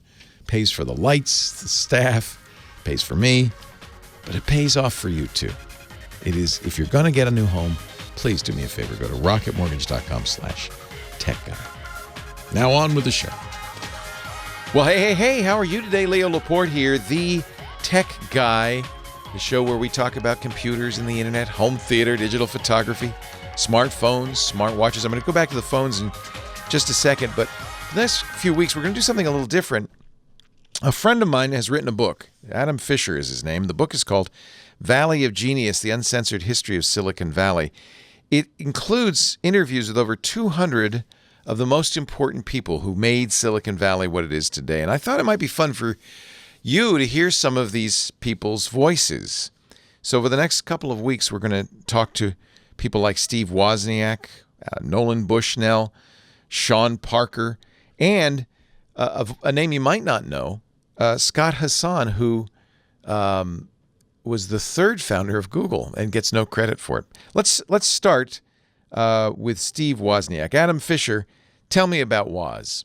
Yeah, he is the epitome of hacker. Basically, he was Stephen Levy's inside source when he wrote the book Hackers. No kidding, I didn't know that. Right. Because it's not about Woz, it's about the MIT hackers and Richard Stallman and people like that. Yeah, but Woz knew all about it. Yeah.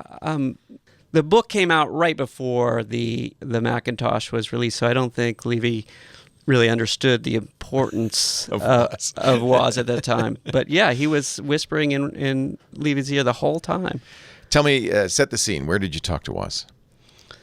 So I emailed Woz, and he wanted to meet at the Hickory Pit Barbecue. He loves that place. Yeah, it's like down just in San Jose. It's a diner. He eats there all the time. All the time.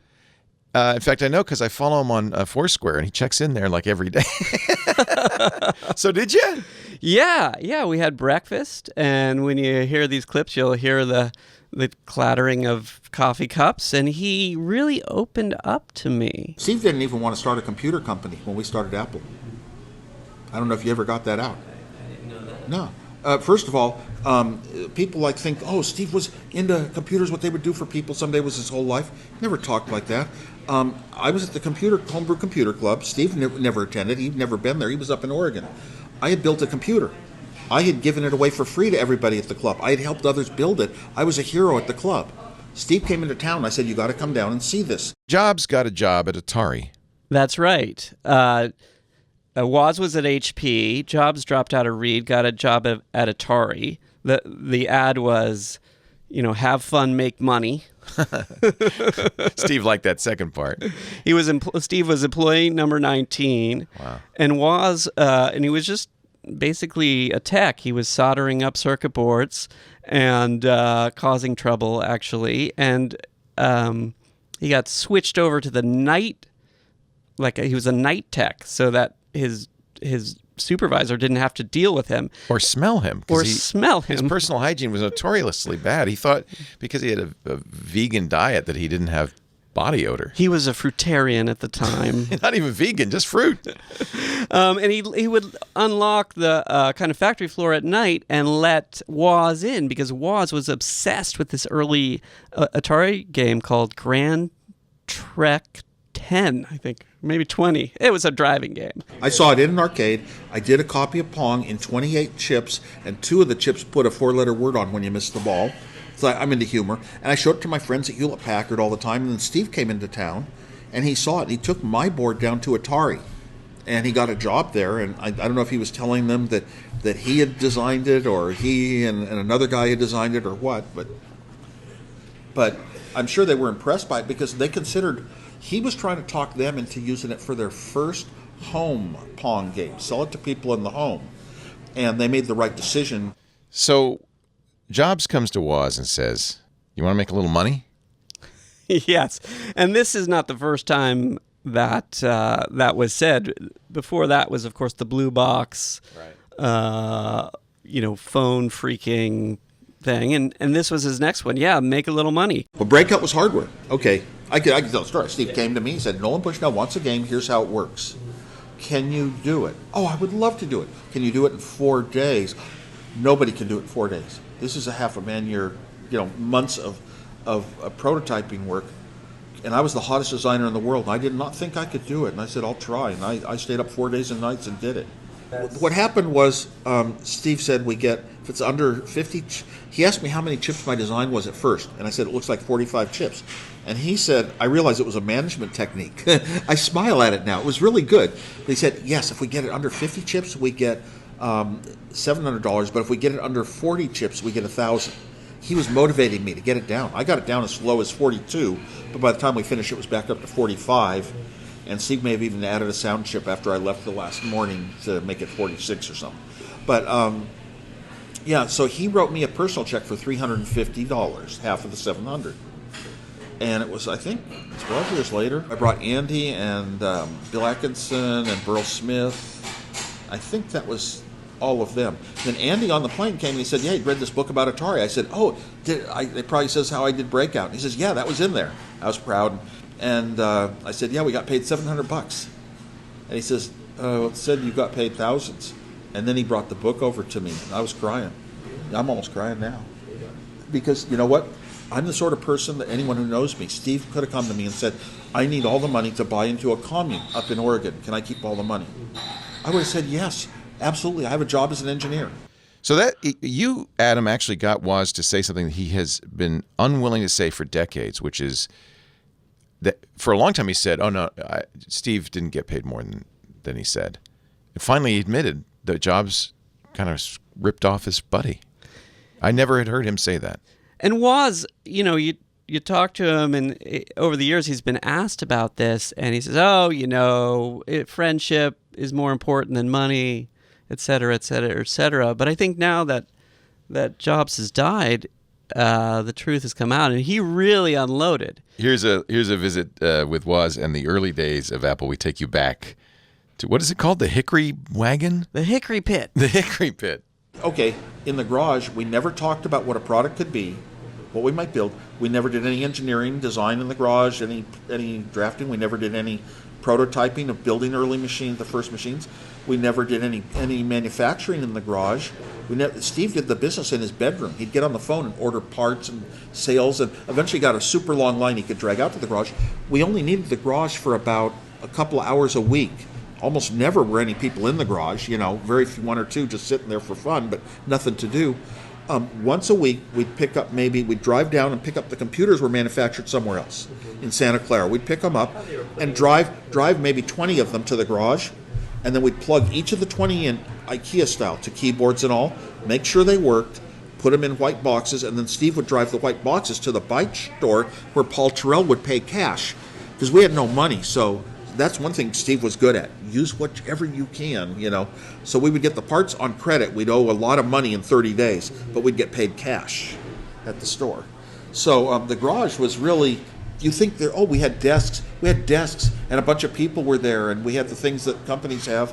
No, it was just a house, because when you have no money, you start in your house. So the garage represents our humility. Thank you, Adam Fisher. valleyofgenius.com/twit if you want to get a copy of the book. Let's take a little time out. We'll go back to the phones in just a bit. Leo Laporte, the tech guy. I am Leo Laporte, the tech guy. Back to the phones we go. On line one, Lloyd in Billings, Montana. Hello, Lloyd. How are you, Leo? I'm wonderful. Thank you for calling. Great. Enjoy your show. Thank you. Really enjoyed the talk about you were dropping Facebook last week. Yeah, I come and go. So initially I deleted my account, and Facebook lets you do that.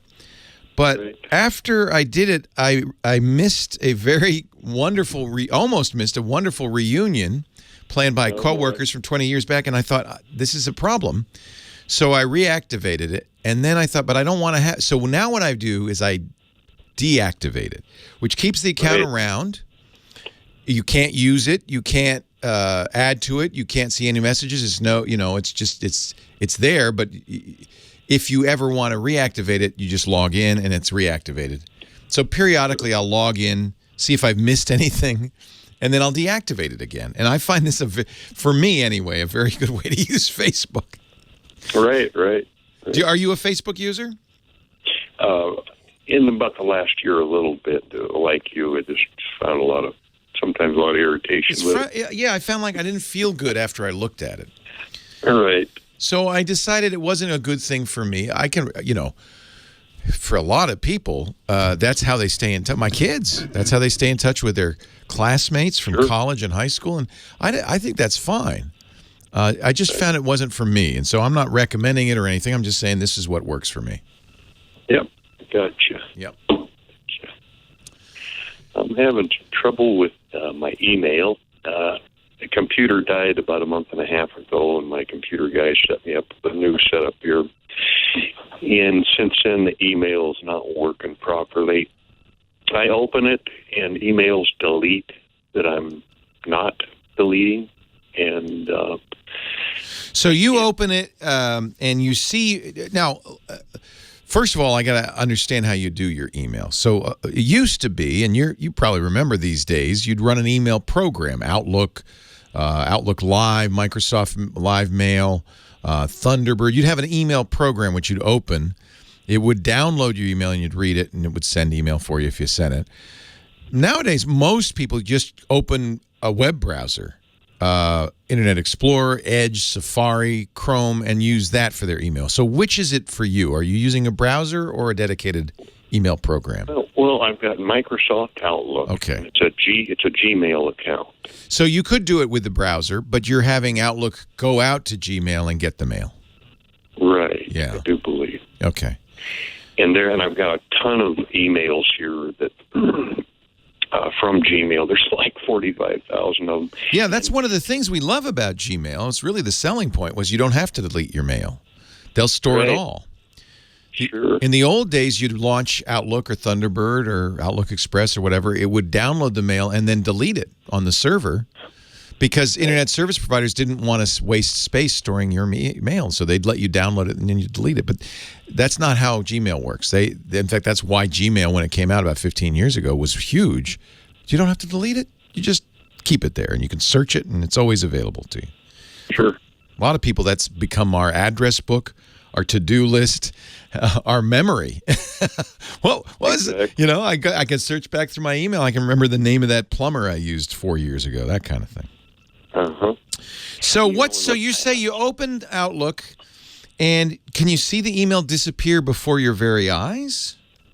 If I'll click on a email, and it'll delete it. It may go about in 3 more, it'll delete. Eey. And then I'll hit the delete button on the computer keyboard if there's one I want to delete, and it'll go ahead and delete that. And let's say if I have 10 or 20 I want to delete, I hold the delete button down, and I get a notice up that says operation failed because of a registry or installation problem. Restart out. Oh, boy. Try again. So the guy who fixed your computer, what was he fixing? My other computer just flat died. So he got you a new computer and moved everything over from the old one. Exactly. Yeah. So that's an imperfect process, as you're discovering, and somehow he didn't move it over correctly. I think there's a couple of things to do. First of all, launch a browser and go to gmail.com. You'll have to log into your Google account and look there and see if the stuff that's been disappearing is there. Okay. I bet it is. Gmail is really, they intend for you to use their Google Chrome's browser to look at it. They want you to use the browser to get Gmail, but you don't have to. Sure. The next step, once you've done that and verified that Gmail's working properly, which I'm sure it is to, I would suggest, reconfigure Outlook to work with Gmail properly. And that is an easy enough thing to do. You're going to go into Outlook in the Outlook settings under Accounts and delete Gmail from the account. Don't worry, this doesn't delete any mail. Okay. Gmail keeps the mail on its server. So by deleting the account, you're merely deleting the settings that allow Outlook to go get Gmail. You can then go on to Gmail's help section. You can even Google it. How do I set up Outlook and Gmail? And there will be page after page of instructions that will be fairly easy to follow, just like a cookbook, for configuring Outlook to work properly. I think there's something wrong with Outlook, and it probably has to do with the fact that the guy who did the transfer didn't, in fact, set everything up fresh. He just copied, and probably something didn't get copied right. Okay. So I would just start over, basically. The first thing to do is to go to gmail.com in the browser and look at it and make sure it's behaving as you expect. I'm sure it is, but let's make sure that all the mail's there, that you read the mail. In fact, you may say to yourself, why am I using Outlook? This works fine. It's really intended to work fine. It was the very first web app, and it really is designed in a browser to work as if you were using Outlook. It has the compose box. All the features are there. All the settings are there. If you want to change your Gmail account, you pretty much have to go to that page anyway. So I would first see how you like it. You might not need Outlook at all. And if you say, no, I like Outlook, I want to use Outlook, then I would go into the Outlook settings, remove the Gmail account, and then, recreate it. And they'll, basically the settings are, as with all email clients, you have to tell it the servers to visit imap.gmail.com, I think it is, but I would check. What ports to use, what behaviors. When I delete mail on my Outlook account, do I want to delete it from Gmail? You can set it that way. I wouldn't.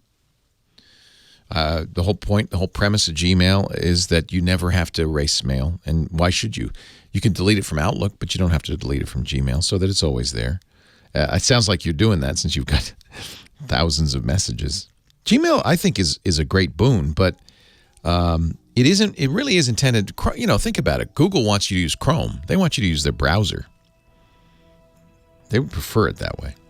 iPad 67624 is telling me might also want, in our chat room, repair Outlook is under programs and features in the control panel. Maybe repair Outlook. Maybe that'll fix it too. Leo Laporte, the tech guy. Leo Laporte, the tech guy. On we go. And line 2 is Risa. I think it's Risa in Riverside. Is that how you say it? Yes, it is. Hi, Risa. Hi. I am calling regarding a question with my iCloud account. Okay. I started the iCloud account on my iPhone with the normal settings. I upgraded to the 99-cent a month plan. I recently, last week, upgraded on my computer, on my Mac computer, to the 2 terabyte plan. Yeah, I had to do that too. Apple really, I'm not completely comfortable with the way Apple does this because they keep reminding you, you really ought to be backing up on iCloud. And when you first set up a Mac, you probably went right through it, but there's a checkbox that says store your documents in desktop on iCloud. That's by default checked. They have all sorts of ways to get you to use more iCloud, which, you pay for. Now you know how Apple made $9.2 billion in services last quarter. Yes. I did that, but now my iPhone wants me to upgrade my iPhone plan. I thought they were synced. They are the same. Yeah, and I use the same. You log in the same Apple account in both of them? Yes. Mm-hmm. Well, I would go to the apps, the settings on your iPhone, and go to the iCloud section and make sure you're logged in under exactly the same iCloud email address. I am. Well, it shouldn't. It should know that you have the 2 terabyte plan. That's what I thought. Right. Wait a minute. Let me look at this here. That's a little puzzling. I'm open up my iPhone here real quickly and see, because that's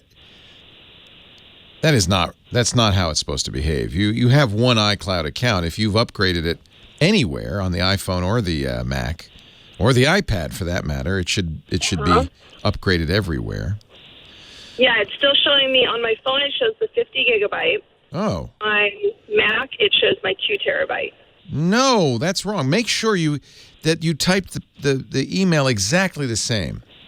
You know what? Here's what I would do on the phone. Log out. You'll see right underneath the account, there's a log out button, and re-log in. Okay. Because if it's the same account, there's no reason in the world it shouldn't see the same amount of storage on both. That's how it works. Now, maybe it got confused, so by logging out of iCloud and logging back in, you'll, gee, you have 2 terabytes. maybe that's what happened, but yeah, that's weird. That's not, no, and I should reassure you that's how I have the 2 terabyte plan too, and that's how it works for me. That's what I want in order to back up all of my pictures. Right. But, now, can I suggest you have options. iCloud is the easiest thing in the world because it's an Apple product and they make it easy for you and you don't have to really think about it. But there are things like pictures that will really jam it up. It's easy to get more than 2 gigabytes of pictures. Yeah. Be hard to get more than 2 terabytes, but who knows? Yeah. So one of the advantages of iCloud is you can turn on iCloud Photo Library and photos on the desktop and on the phone. Then they'll have the same photos. The originals are preserved, protected up on iCloud, but they can be thumbnails on the phone that are just right for the size of the screen there. They can be thumbnails on the Mac that are just right for the size of the screen there. So it's kind of optimized the best of both worlds. But it is expensive. Apple charges more for iCloud storage than comparable plans. And what I would suggest regardless is get Google Photos. Now, unless you hate Google, and some people are just paranoid about Google, Google Photos is a great deal. They will give you unlimited storage of your photos from anywhere, including your phone. They say it's not original quality, so it's not. So if you want to keep the originals, are you using your iPhone to take the pictures or another camera? My iPhone. So, truthfully, the photos will be as good on Google Photos as the originals. If you were using a super-duper Blasto 5000 Canon photo lens thingamajig, then maybe you'd want to keep the originals too. But honestly, the Google Photos does not change the quality of the picture perceptibly. And it has unlimited storage, and it has another really nice feature, which I like. In the app, it'll automatically, you do have to open the app once in a while to automatically back up your photos, but then there's a button that says delete photos that are backed up, so you can actually save space in your phone by doing it that way and eliminate iCloud entirely. I think it's fine to have both. I actually do both, and that way I get all the benefits of iCloud, but I'm not relying on iCloud. If something goes wrong, I still have the backup on Google. Okay, that's good. I will do that. All right. Okay. Yeah. How much is it for 2 terabytes? Is it $2 a month? $5 a month? 2 terabytes is $10 a month. $10 a month. Yeah. So that's actually not that bad. That's a lot of storage. You have more storage than you'll ever need, probably. Right. Yeah. Yeah. All right. Okay, I will try that. Thank you. I really appreciate the call. Thank you, Risa. Yeah, I mean, I guess that's not. I mean, Google charges that for 1 terabyte, right? But by the way, Microsoft says that a terabyte's effectively unlimited. They call that unlimited because it's pretty hard to use that much storage. I mean, think about it. I remember when we first got PCs with 2 gigabytes of a 2 gigabyte hard drive, and people's minds were blown. I have 2,000 megabytes of storage on this hard drive. That's amazing. Of course, I'm really old. I remember buying a 5 megabyte hard drive for $5,000 and thinking that was pretty cool. But when you have 2 terabytes, that's 2,000 gigabytes. That's a lot of storage. You'd be pretty hard-pressed to fill even 1,000 gigabytes of storage up. Because it's in the cloud, it has to be uploaded. You know, it's not like you just got a hard drive there you can copy stuff over. 8888 Ask Leo. Let's continue on to line 4. And Faye in Irvine. Hi, Faye. Faye, come to the phone. Hello. Yes, I'm here. That's all right. That's okay. I know I've been keeping you on hold for hours. I appreciate your patience. Thank you. Thank you, Faye. My problem is that I had created 2 profiles on Facebook a while ago, and I was able to just toggle between the 2 on their page. And recently, just a couple months ago, one of them I can't access anymore. Uh-oh. Because my fault, because I was using the same password and phone number. And Facebook said, you have 2 accounts. You only need 1. Yeah, but I had really good reason for myself. You were using different email addresses, though, right? Initially, I was, and I might have. See, because you have to have some way of distinguishing. If it's the same phone number and the same password, the only other piece of data you could give them that would distinguish the 2 accounts would be a different email address. So you must have used 2 different email addresses. Yeah. Well, and Facebook in theory doesn't want you to do this, but you know what? Not everybody, but lots of people do. They were both personal pages. It wasn't a business. Yeah. All right. No, they were just both personal. Two communities that I was accessing. One was you don't have to explain to me. There's lots of reasons that you would want to do this. So how do I contact them and get them to activate the other one?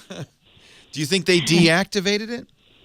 Oh, I don't know. I just heard that from you guys talking about activation, deactivation. So what happens when you log into it? What does it say? See, I don't get into logged in, because when I put my password in, it only takes me to the one that I've been. Yeah. So this is no, it's probably still there. So this is what it is, because when I put my name in there, the page does show up, and my friends. So it's not deactivated. So here's what I would suggest. The problem is the way Facebook works, so that you don't have to enter your password each time, is it puts a little thing called a cookie on your hard drive that says, yeah, this is Faye. She's fine. Just let her in. It's the instant login thing.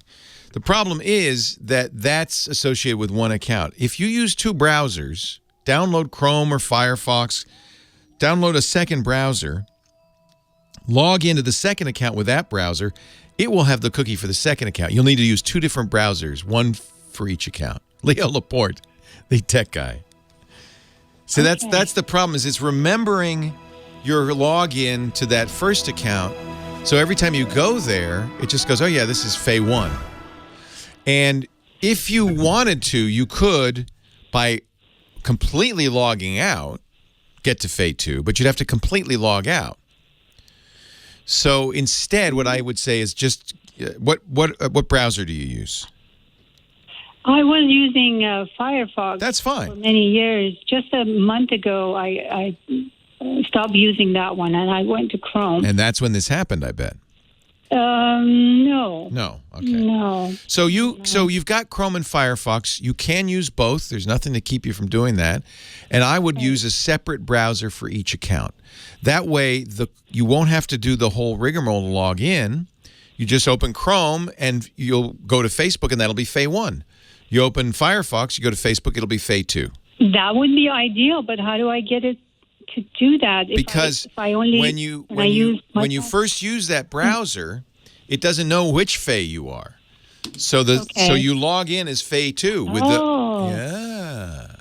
It could just grab the other one and get me into the It doesn't look at the cookies from the other browser. So if you haven't installed it from scratch, it will have the old cookies still there. So you might have to go into settings and reset the browser, delete all the cookies. That way it'll be starting as if it's a fresh install. And see which one of the 2 it'll take. Log into the other one. Yeah, whatever the other browser. So each browser should be different. Yeah. Get it? That's yes. And if it doesn't work, should I call them? It's not Facebook. No. You know that account's there. It's what I said, which is the browser is just automatically logging into Faye 1. In order to get into Faye 2, you would have to go completely log out. Say, no, I'm not Faye 1, and do the full login to Faye 2. Why isn't it Facebook problem? Because it's not Facebook. I couldn't. No, it's still there, right? Yes, I just can't log in. But I put my name in there and it shows up. Yeah. Yeah, because it's using the cookie. Try it with a different browser. See if that works. It thinks you're FAE1. Yeah. Right. But you're not. You're FAE2. So what you need to do is either completely log out to where you see it says, oh, who are you? It even says, would you like to sign up? What would you, the first Facebook page. Then you could log in as FAE2.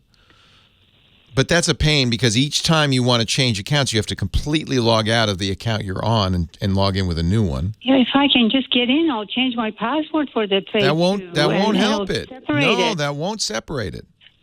It's not that it's the same password. It doesn't know what your password. It doesn't care about your password. It's the browser trying to solve this problem by saying, oh, no, yeah, we're just going to log you in. So either you have to tell to start, either you could, the other thing you could do is go into the browser. In the settings, you can clear cookies. Look for the Facebook cookies and delete the Facebook cookies. That would start from scratch as well.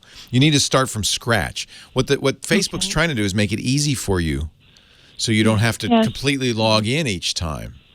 But the problem is it's remembering that you're FAE1. You don't want to be FAE1. You want to be FAE2 now. Right. So there's many ways to do it. The easiest would be to have two different browsers.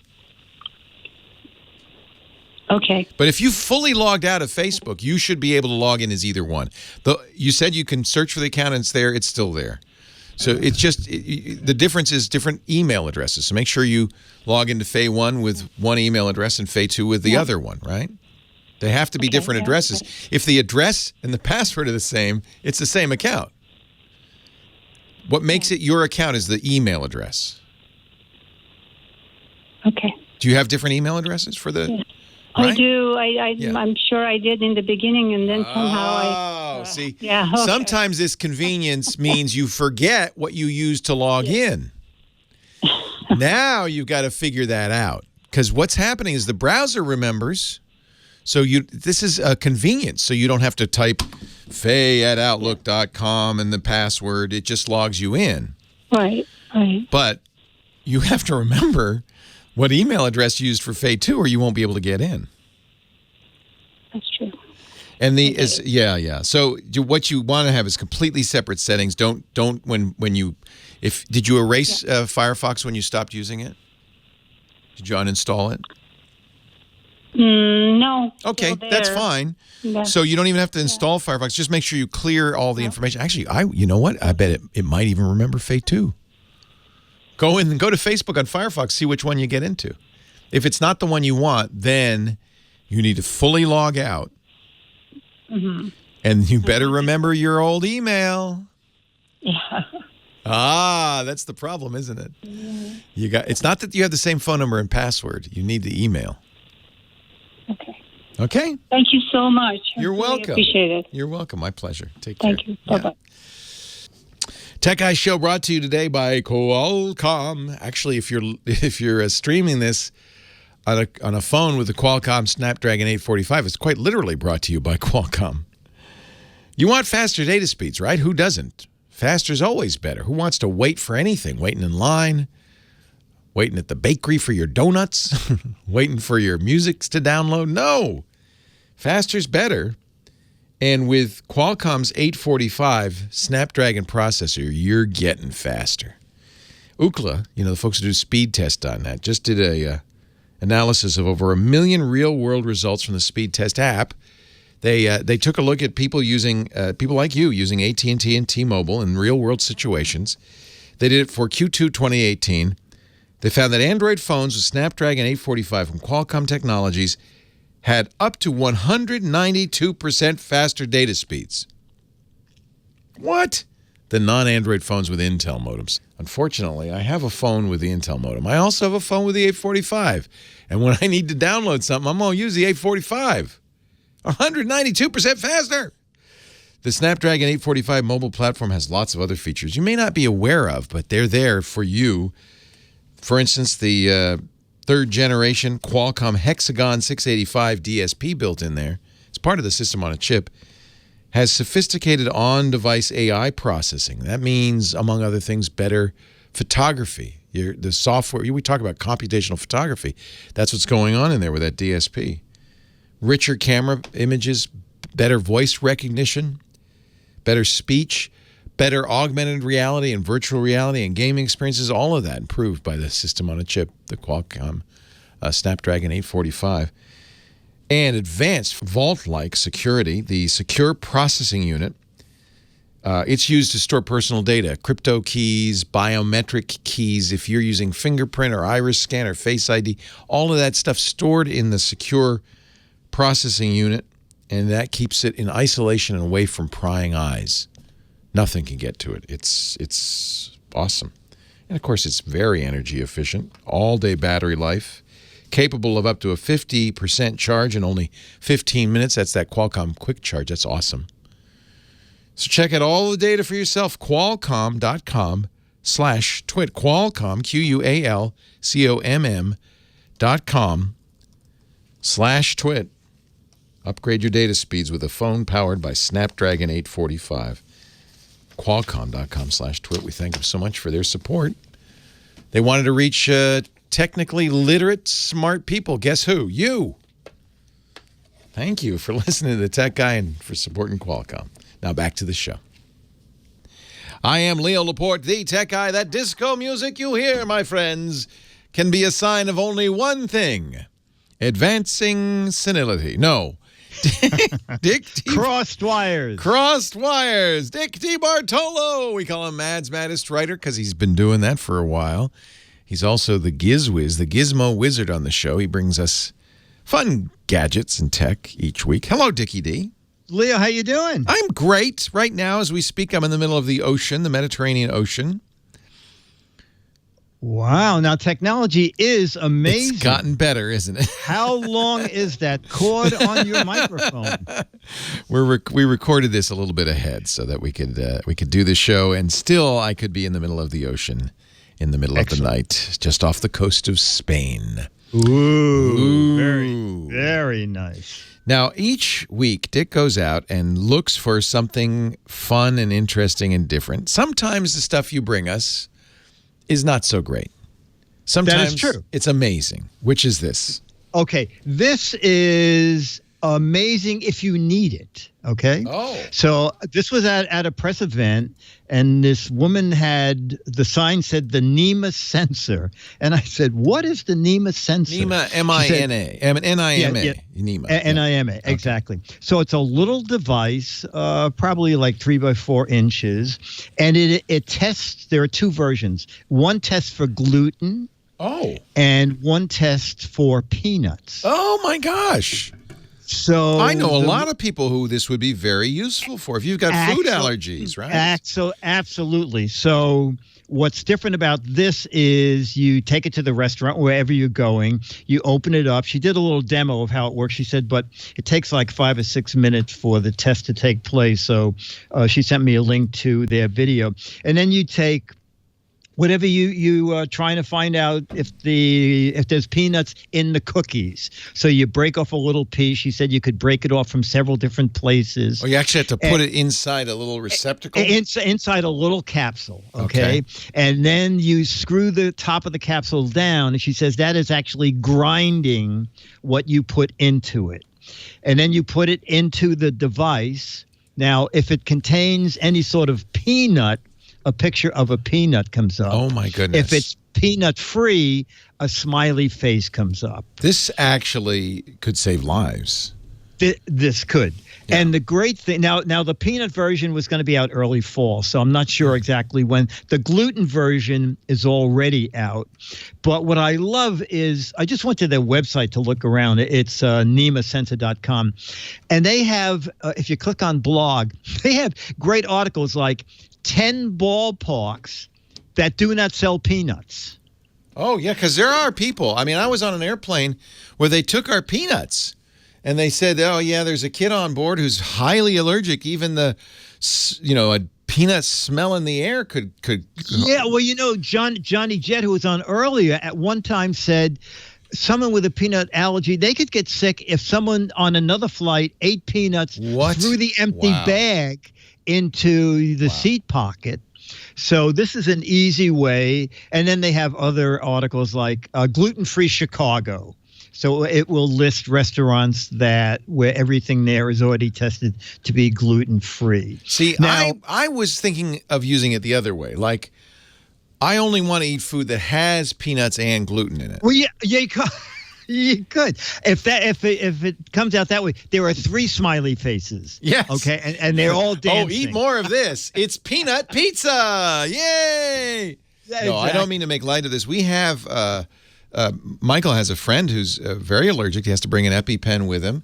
And, it is a challenge. You go to a restaurant. He has to say, well, is this chicken fried in peanut oil, for instance? I mean... No, the woman was saying that the restaurant could say it's peanut free, but you don't know that it was near something that they put peanut sauce on. I think nowadays restaurants are aware of this. I hope. A little more careful than they used to be. I hope. Let's right? hope. Yeah. So it's not inexpensive. The starter kit for each one is $289. Yikes. How many tests do you get for that? You get 12 tests. Okay. That can be used 12 times. And then additional capsules range from $5 to $6 for each additional test. But once you have the starter kit, then you're set. And you have to buy it for what you want. In other words, the one device doesn't test for both gluten and peanut. It will test for whatever you bought the kit for. You don't have any food sensitivities, do you? No, you know what? I always make sure because... I don't look that healthy, but like just you look yesterday, healthy. You're actually very healthy. Oh, you okay, work out. okay. Don't you work out every day? Don't you? No. I at least walk 2.5 miles every day. That's and great. Where do you go? I go to a New York sports club. I still go to there's a gay disco that plays disco. Wait a minute. Old disco There's music. a disco in town? Yes, and Tuesdays and Sunday nights they play all the old discos. So I go there. God. Do you see people from the back in the day dancing there? A few. It certainly skews old. Is it called Studio 104? Yeah, that's very funny. Studio 74? No, it's just called the Monster. The Monster. That sounds really fun. It's great in Greenwich Village. Do they have all the? Is it like the old discos where with the lights and the fog and? They do. They don't do fog, but they do lights and. Whatever happened to Studio 54? Is that still around?